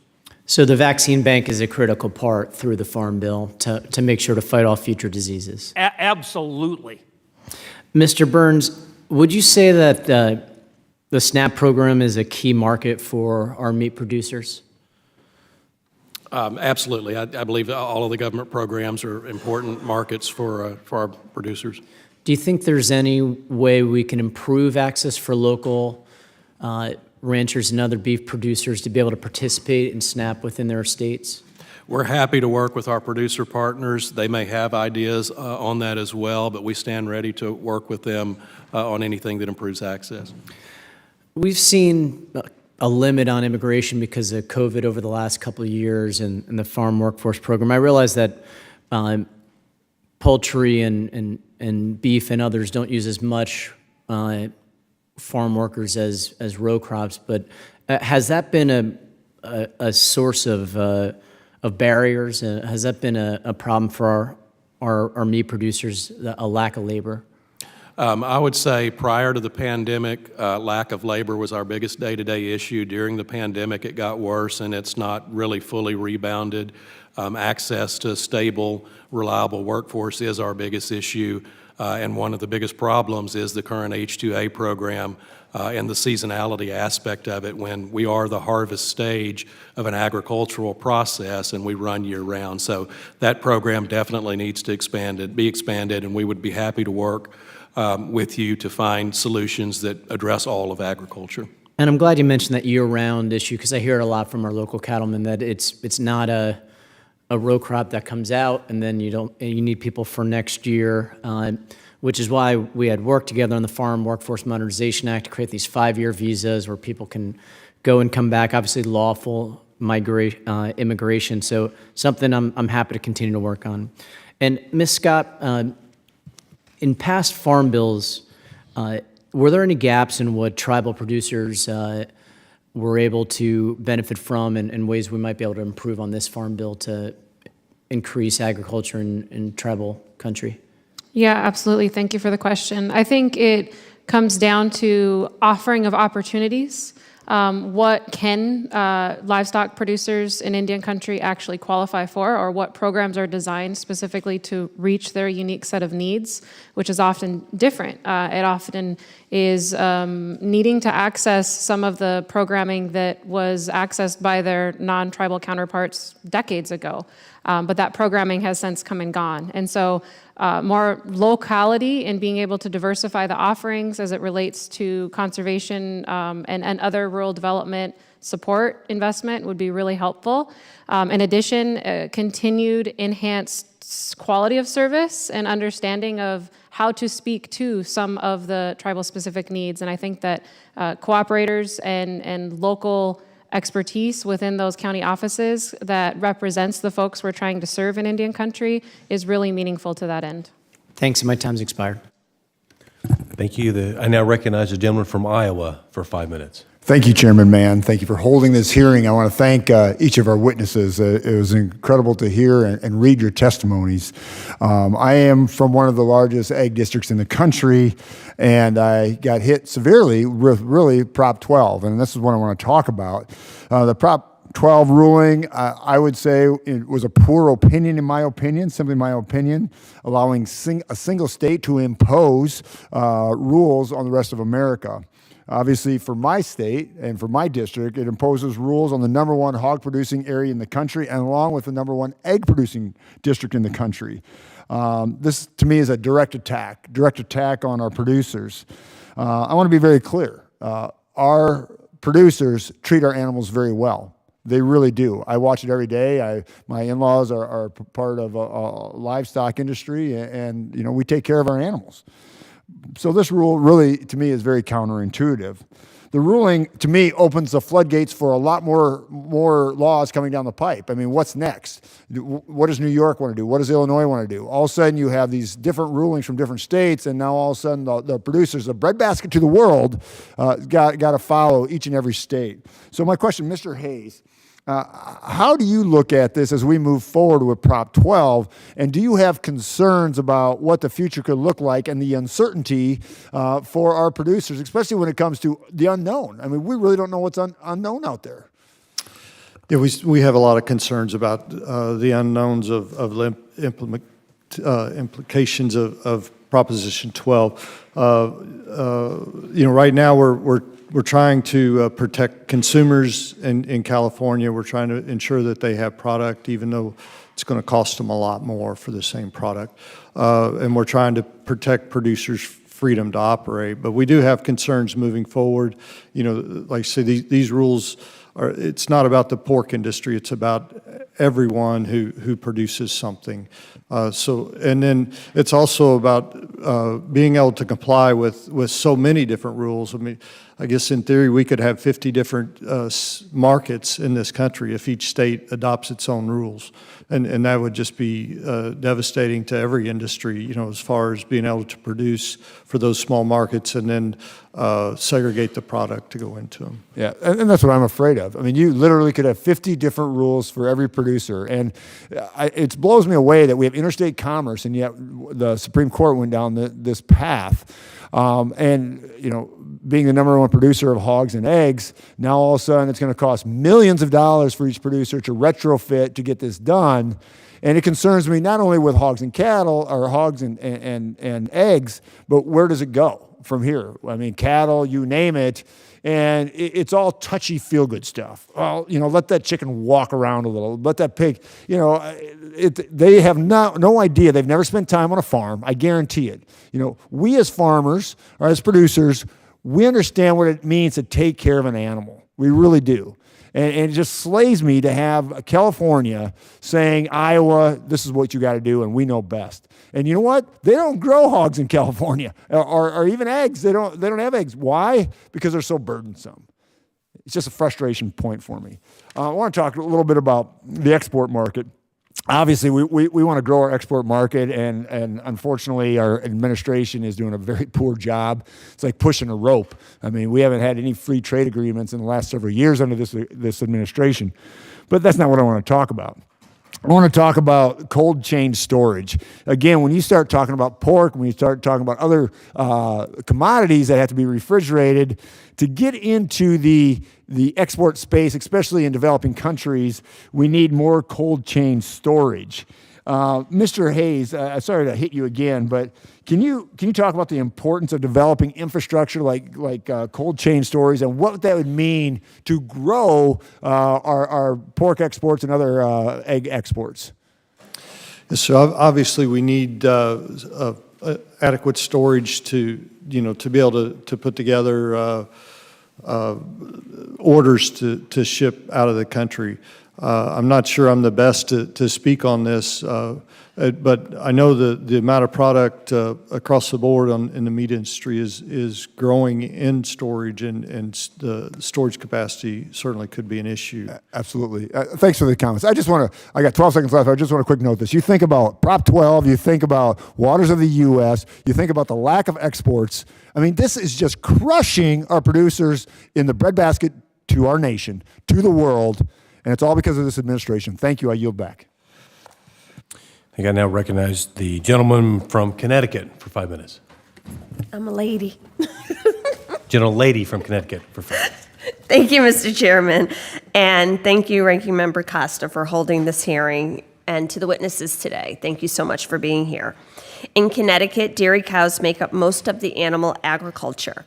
As of January 2023, there were 18,500 cows in the state compared to just 4,500 beef cattle and 2,800 hogs.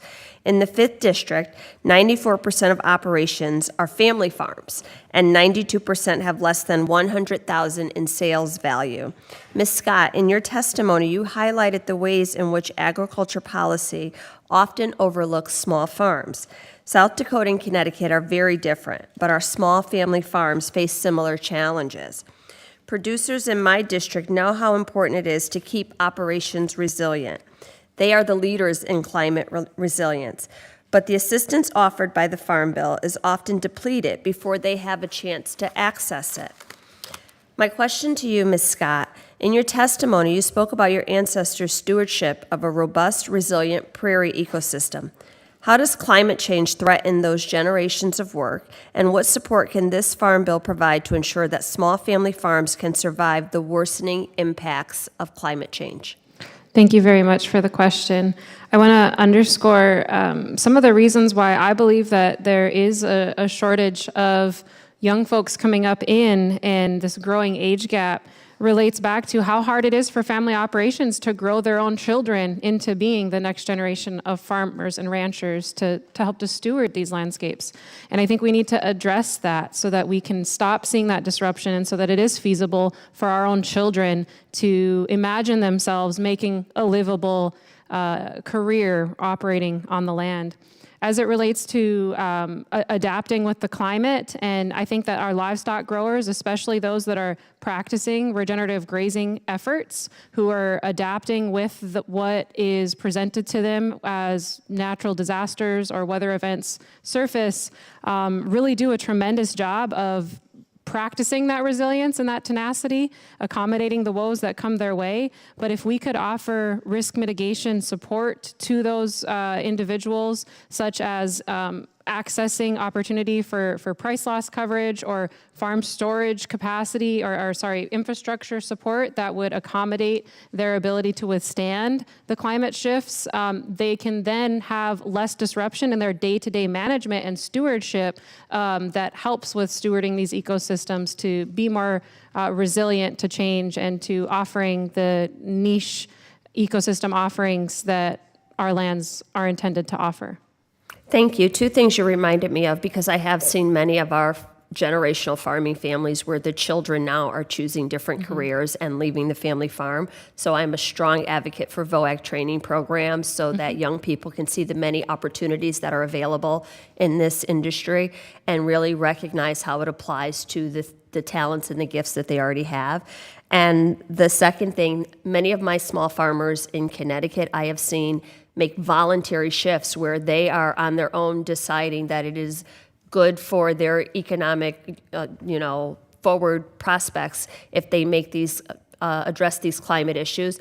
The thing that they are telling me that the upfront cost are astronomical. So they are really looking for ways to mitigate some of those things. But the decision to make those shifts has been made voluntarily by most of these small farmers because they recognize that it just makes good business sense. You also spoke about building a diverse and robust food system. The pandemic revealed how fragile our food systems and food supply chains are. The consolidation of production and processing presents serious risks. I'm particularly interested in your work serving a food desert in your community. The USDA's meat and poultry processing expansion programs can increase capacity to support small farmers and create more resilient local food systems. How can limited processing capacity threaten food security, and what are your recommendations for this farm bill to strengthen local processing? Yeah, well, cold storage facility has been mentioned several times. My small family business had to save up for several years before we could afford a storage facility that would enhance our ability to serve more of our local consumers. And in filling that storage facility, we are waiting months in advance with booking out our processing. And if we have a normal South Dakota weather event in the winter, we've missed that gap and our inventory supply is disrupted because there's not an adequate access for meat inspection at that facility. And so we're just out for that month's production. So I think that being able to enhance and expand upon these areas is critical. I'm sorry, my time has expired. Thank you. And anyone on the panel who has any thoughts on how we can improve our SNAP, feeding people, anything we can do for food security, I welcome your thoughts. Please reach out to my office. I'm sorry, I yield back. Thank you. And I recognize the gentleman from Texas for 5 minutes. Thank you, Mr. Chairman. Mr. Wilkinson, I know that some of this was covered in your opening statements. I appreciate that, but I just want to make a statement here. America's animal agriculture industry has been extremely fortunate that the U.S. has kept out many foreign animal diseases that have devastated producers throughout the world. If and when a foreign animal disease outbreak occurs in the U.S., the effects are devastating. African swine fever, which has been detected in the Dominican Republic and Haiti, is projected to cost the U.S. swine industry $50 billion. A foot and mouth disease outbreak is projected to lead to a $57 million a day losses. I repeat, $57 million a day in losses. We have already seen the devastating consequences of the high-path avian influenza, where the USDA has spent over $800 million in indemnity payments. Mr. Hayes, could you please expand on the importance of the National Animal Vaccine and Veterinarian Countermeasures Bank? the National Animal Disease Preparedness and Response Program, and the National Animal Health Lab Network, and how additional funding in the upcoming Farm Bill will help protect producers from the effects of a foreign animal disease outbreak. Yes, sir. Thank you for the question. We refer to that as our three-legged stool for foreign animal disease. The vaccine bank is important, not only the pig industry, but all or several of the industries because of the foot and mouth vaccine. When it comes to African swine fever, there is no vaccine that's viable. So preparedness and then having the ability to prevent it first, and then prepared to deal with it if it does get here is really our only resources. So it's critical that we have the funding for these programs. It's critical for the Beagle Brigade, for the vaccine bank, for all of these programs, so that we're prepared and we can prevent it. Thank you, sir. Mr. Wilkinson or Mr. Zimmerman, do you have any additional insight into the significance of these programs and the need for additional funding? Yeah, I don't know if everybody's aware of what happens if we get a foot and mouth outbreak in the United States. First thing that's going to happen is there's no movement of cattle for 72 hours. Everything goes to all stop. You think we have a issue with a plant fire at Holcomb, magnify it hundreds of times over by what happens if we get a foot and mouth vaccine. The other thing, or outbreak, the other thing that's going to happen is all of our trade partners are going to immediately shut us off. So we're going to lose China, we're going to lose Korea, we're going to lose Japan. Just ding, ding, ding. You know, BSE is going to be a cakewalk compared to what's going to happen with a foot and mouth outbreak. It's going to spread north to south and east to west in a matter of days. We have to be prepared. Yes, sir. Thank you, Mr. Zimmerman. We've been through this. The last thing I want to have happen is to my colleagues over here have to go through what we've been through. You know how devastating this outbreak's been for the poultry industry. If we were to get foot and mouth or African swine flu at the same time as a high path outbreak, I don't know what would happen. I mentioned in my testimony, APHIS is 150 full-time equivalents short. We need to be prepared for these outbreaks now before they happen. And it's a combination of the three-legged stool, being prepared and then working on containment, and then also, what the future is, whether that be vaccination or whatever. So the importance of this three-legged or three-tiered program is essential, as we've seen in our industry, to protect my colleagues to both sides of me in the future if we have any more outbreaks. Thank you, sir. I appreciate it. And a lot of both of what you've all said here, and what we know to be true, and we have heard here today, in other statements about about the animal disease prevention program and management. I encourage all of my colleagues to support my Foreign Animal Disease Prevention, Surveillance, and Rapid Response Act, which we will work to include in this year's Farm Bill. So thank you. Real quickly, I have one real quick question. One of the themes that we have heard today is that even when market conditions are favorable, the cumulative weight of misguided federal regulation is one of the quickest ways to put cattle producers out of business. One of the heaviest bricks in that pile is the Endangered Species Act. I hope to support Chairman Mann's Congressional Review Act to oppose the overreaching, burdensome listing of the lesser prairie chicken that will disrupt cattle production and devastate producers in my district. Mr. Wilkinson, can you please give us some more information on the impact that the Endangered Species Act this listing will have on cattle producers? Yeah, and I appreciate the comment, and I'll be quick. When we go to the Endangered Species Act, and particularly with the prairie chicken issue, 90% of that is on private land.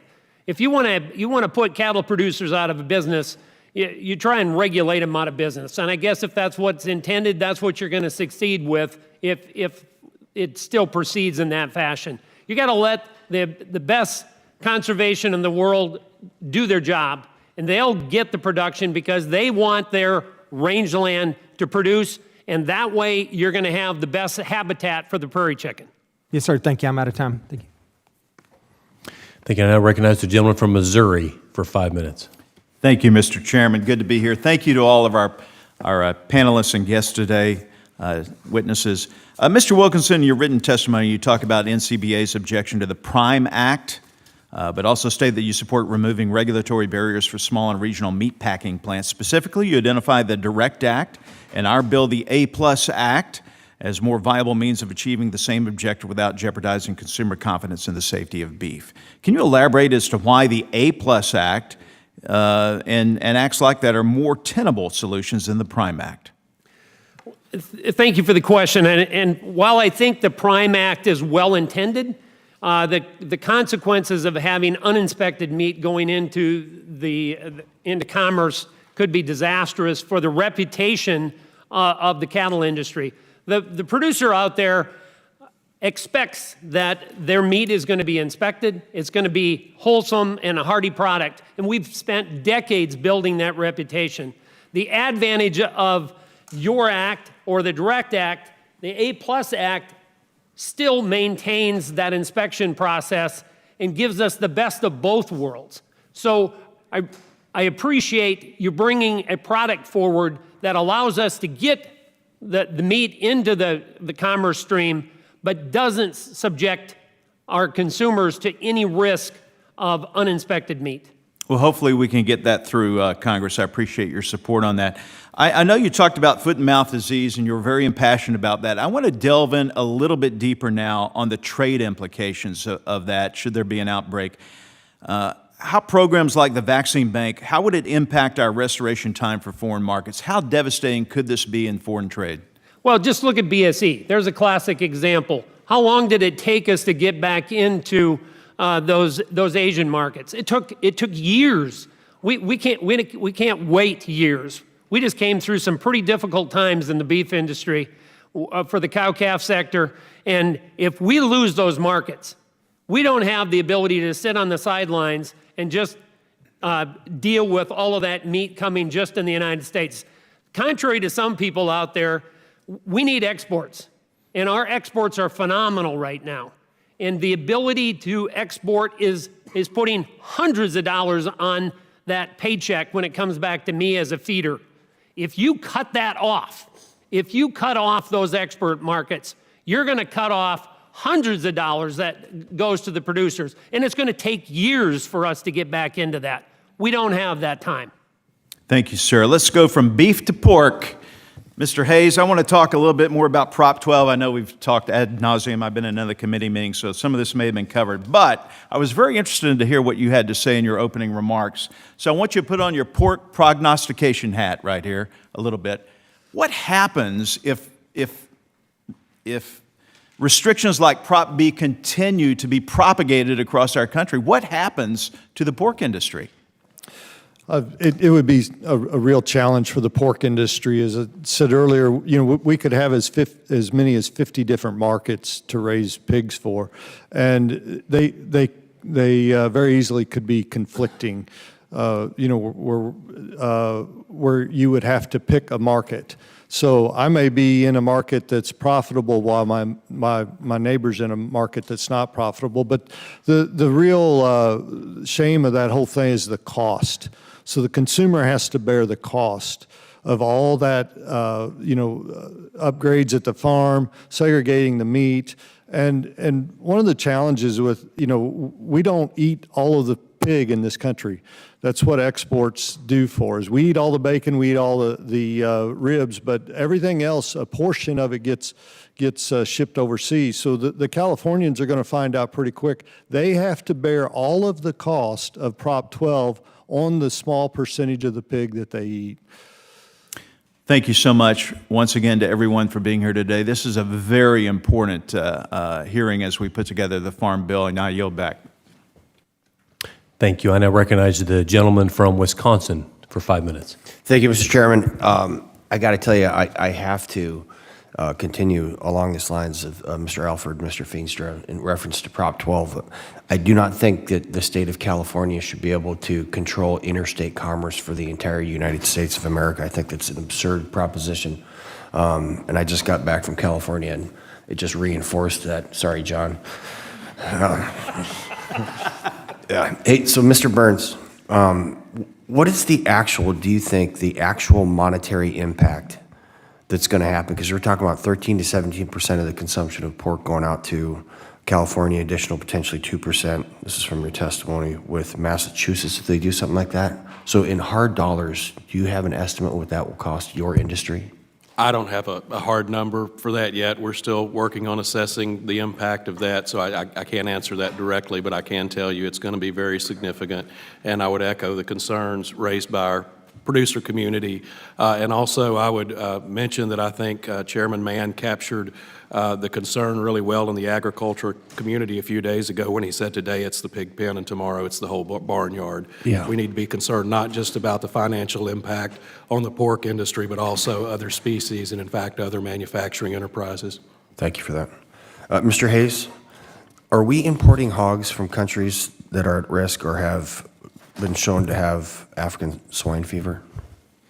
So we don't import live animals from countries that would have ASF. There is some meat products that come in, but we recognize regionalization, and we ask other countries to recognize our regionalization plan as well. So there is a little bit of product that comes in, mostly from Poland, but it's from a region that would be ASF free. Okay, for now, that's my concern. So right now, Poland doesn't have ASF, but what are their types of controls that are put in place so that if it is introduced into Poland and then we bring it here to the United States, do you have any visibility on how they're inspecting their hogs and how they're getting things into their country before it comes to ours? USDA's spent a significant amount of time over there understanding their system and is satisfied that their system will protect our hog industry. Okay, outstanding. And Ms. Scott, I had the opportunity to work on the Shiprock reservation in New Mexico, Navajo Reservation, and I just had a woman from my district. I represent the 3rd Congressional District of Wisconsin, and our indigenous folks are Ho-Chunk. And your testimony is fascinating because we're trying to figure this out right now. And she raises small specialty crops and how to get them into the res and teach people on the res how to farm so that they can have a sustainable ecosystem within the reservation in Indian country, as you said. So I just want you to know that we're working on this from my office, and I appreciate all of your efforts. With that, sir, I yield back. Thank you. I now recognize the gentleman from California for 5 minutes. Thank you, Mr. Chairman. In the Supreme Court arguments on Prop 12 just a few days ago, well, the ruling was a few days ago, the arguments were a few months ago. The arguments supporting it centered around morality. It's immoral to keep a pig in too tight a pig pen. It's immoral, not an animal welfare issue, not a human health issue. Those were all presented in Prop 12 during the balloting, but they weren't argued in the Supreme Court. It was a moral issue.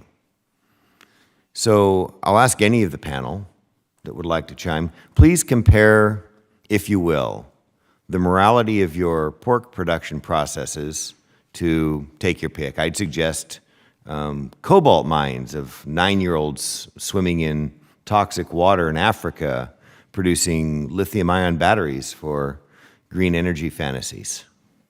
I'll invite any of you to jump in. If I could, I'd like to go first. I'm a 5th-generation pork producer. My great-grandfather bought our farm in 1918, and we've been known as pig people for 5 generations, and now the 6th generation's raising pigs. I've seen it done several different ways. When I was a kid, all the pigs were outside. Sows are bullies. That's what they are. We changed our production practices. My dad, my grandpa changed the production practices to protect the animals from one another. And what Prop 12 requires us to do is to put those animals back together. Basically, have pig fights every day on our farm. There's farms that make it work, and they can make it work well. But that's not how we choose to humanely take care of our pigs. We think our pigs need to, we prefer them in individual pens. So I would encourage you to get on a modern pig farm, look at it, and see what you think. The others, as far as production practices, one of the things in the 80s, the consumers demanded that we get pigs leaner, pork leaner, and we've done that. Pigs today have about a ½ inch of back fat. When I was a kid, they had 2 inches of back fat. That tasted really good. And it I remember did. those pork It tasted chops. really good. But what we did is we took their coat away from them. We took their protection away from them. So the pigs I raise today and we also bred pigs to be more docile. When I was a kid, you didn't mess with baby pigs with a mama's sow. Today, we can do whatever we want. So please do. You're doing great, but I'm just. So I represent a district in California. It's a big agricultural district. I'm a farmer myself, so I like to take pride in the sustainability and the humanity of what we do. Compare the morality of this bill and those like it. Chickens have to spread their wings and everything else nowadays. To the working families in my district. I've got I think the 17th highest poverty rate in my district. Working families are facing food inflation. The water's been taken off their farms. They're having trouble making ends meet. They can't go to work. It's a lot of hardship in my district right now. And somebody, I call them Bobos in paradise sometimes, are deciding that they've got to pay a little more for their pork, and that would be just fine from a moral framing. So I'll take comments on that also, please. Well, if we go backwards in production standards, it's going to cost more to raise pigs, no doubt about it, and the consumer has to pay that. And pig farming today is very sustainable. We've reduced the amount of land it takes to produce a pound of pork by 75%, the amount of water by 25%. Our carbon footprint is smaller than ever before because we just keep doing a better job at what we do. Would any of you in the panel agree that there is a moral problem with our animal husbandry production systems in America today? I would agree that there's a problem with some state imposing their moral judgment on the rest of the country. I can't relate to pigs because I don't raise pigs. I raise cattle. But for somebody to say that they know better how to raise my cattle than I do, I challenge them to come out to South Dakota when it's 25 below and tell me that they know how to raise cattle. Do you doubt that they're cattle ranchers themselves? Pardon me? Do you doubt that they're cattle ranchers themselves? Yeah, I doubt that they're cattle ranchers themselves. Correct. Very well. Thank you very much. I yield back. Thank you. And I recognize the gentleman from New York for 5 minutes. Thank you, Mr. Chairman. I'm so glad I came in at that very moment. They're neither hat nor cowboy, those folks, I suppose. Although I do look forward to coming to your part of the country. How cold was it? Mr. Chairman, I've served 20 years in the last 20 years in local elected office in the state of New York. And time again, upstate New York farms, which are somewhat unique, smaller, obviously more family-driven, have all talked about and have raised concern regarding the access to meat processing. Beyond the dangerous implications on supply chain, there are also challenges associated with cost for rural communities throughout my district. In particular, upstate New York upstate New York's lack of meat processing closes our opportunity to take advantage of New York City as a marketplace opportunity. Now, we do know the USDA and New York State did create programs that expand local processing capacity. However, from what I know, and of course the farmers I represent know, these programs dedicate a lot of capital to the problem, which is important, but they don't address some of the more nuanced problems, and I suspect it continues the conversation that was just had. Mr. Wilkinson, as you've mentioned in your testimony, you talk about those regulatory barriers. And I'd like to ask my first question of you.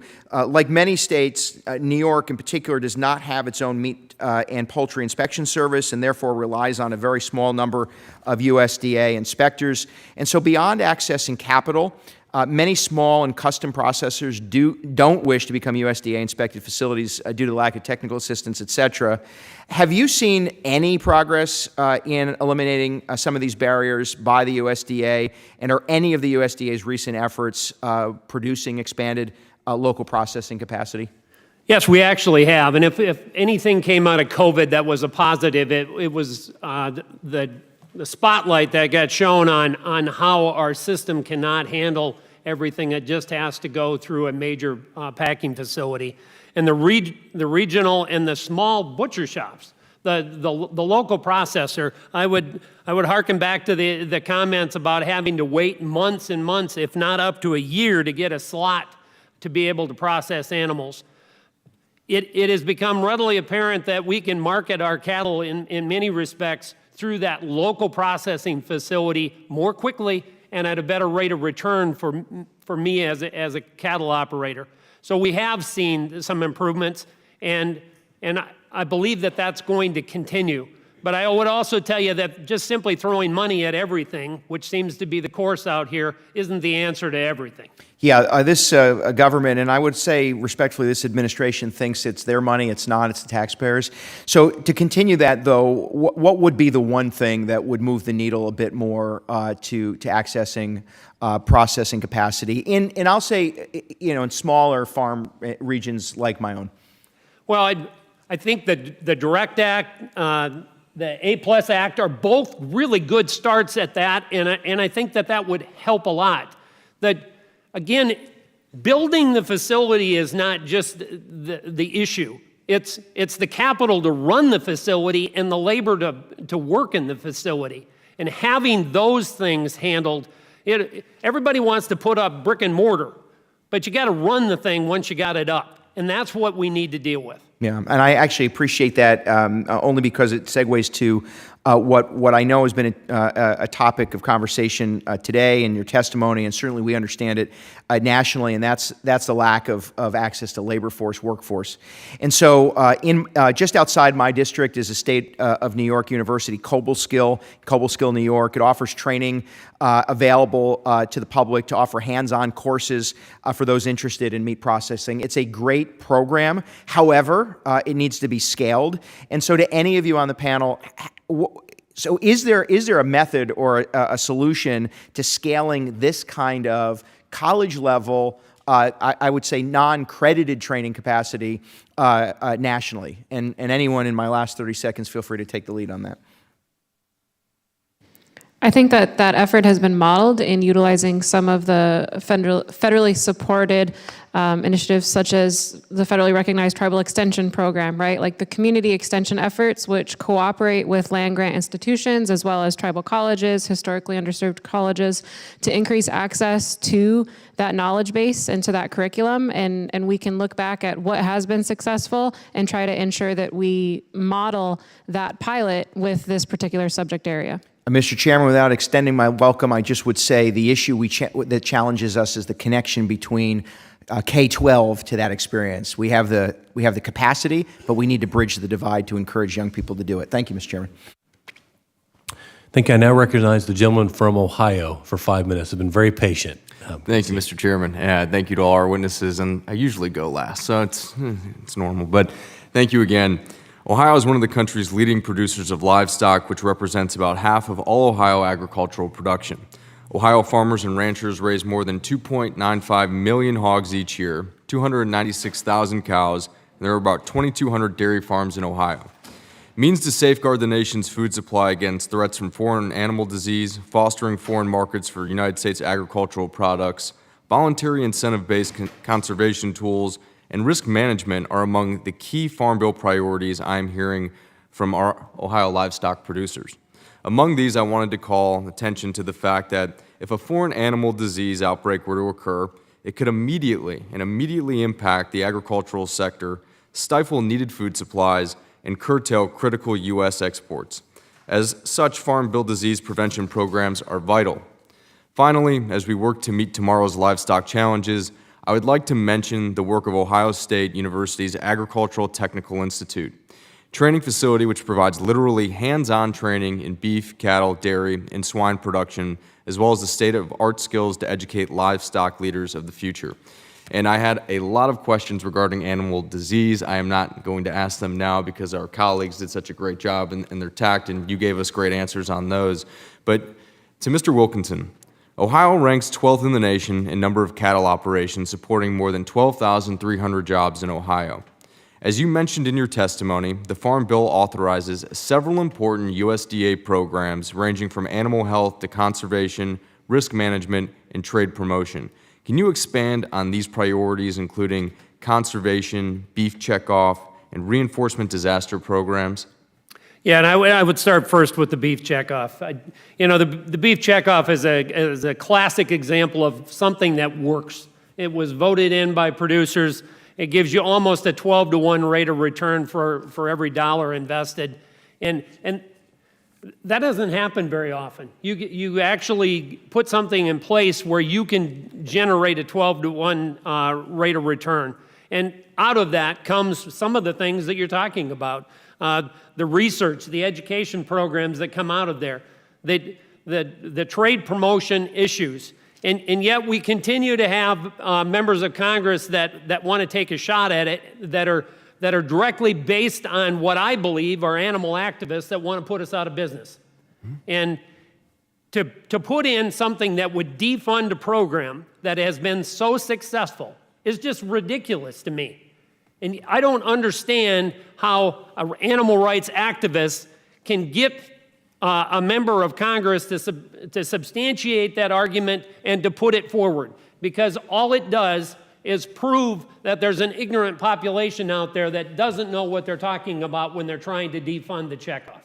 Yeah, well, and regarding the other ones, but what some of our colleagues do is they tie emotion into messaging, and that is how they fall into that, because when you get into being emotional, you lose logic and reason, and you're more reactionary, and it's hard to disassociate a business decision as to how you feel personally. And that's a lot of what I see here when you talk about activism, right? And we see a lot of that with our colleagues here, and it's cutting through that, and it's really representing the American people at its core. And that's why I'm glad and proud to be here today, and every time we have one of these hearings, and even for the full committee, so the American people can see what it is that our farmers are going through and the struggle throughout our country and the regulatory policies that have been put in place by this administration and how they are inhibiting growth through farming.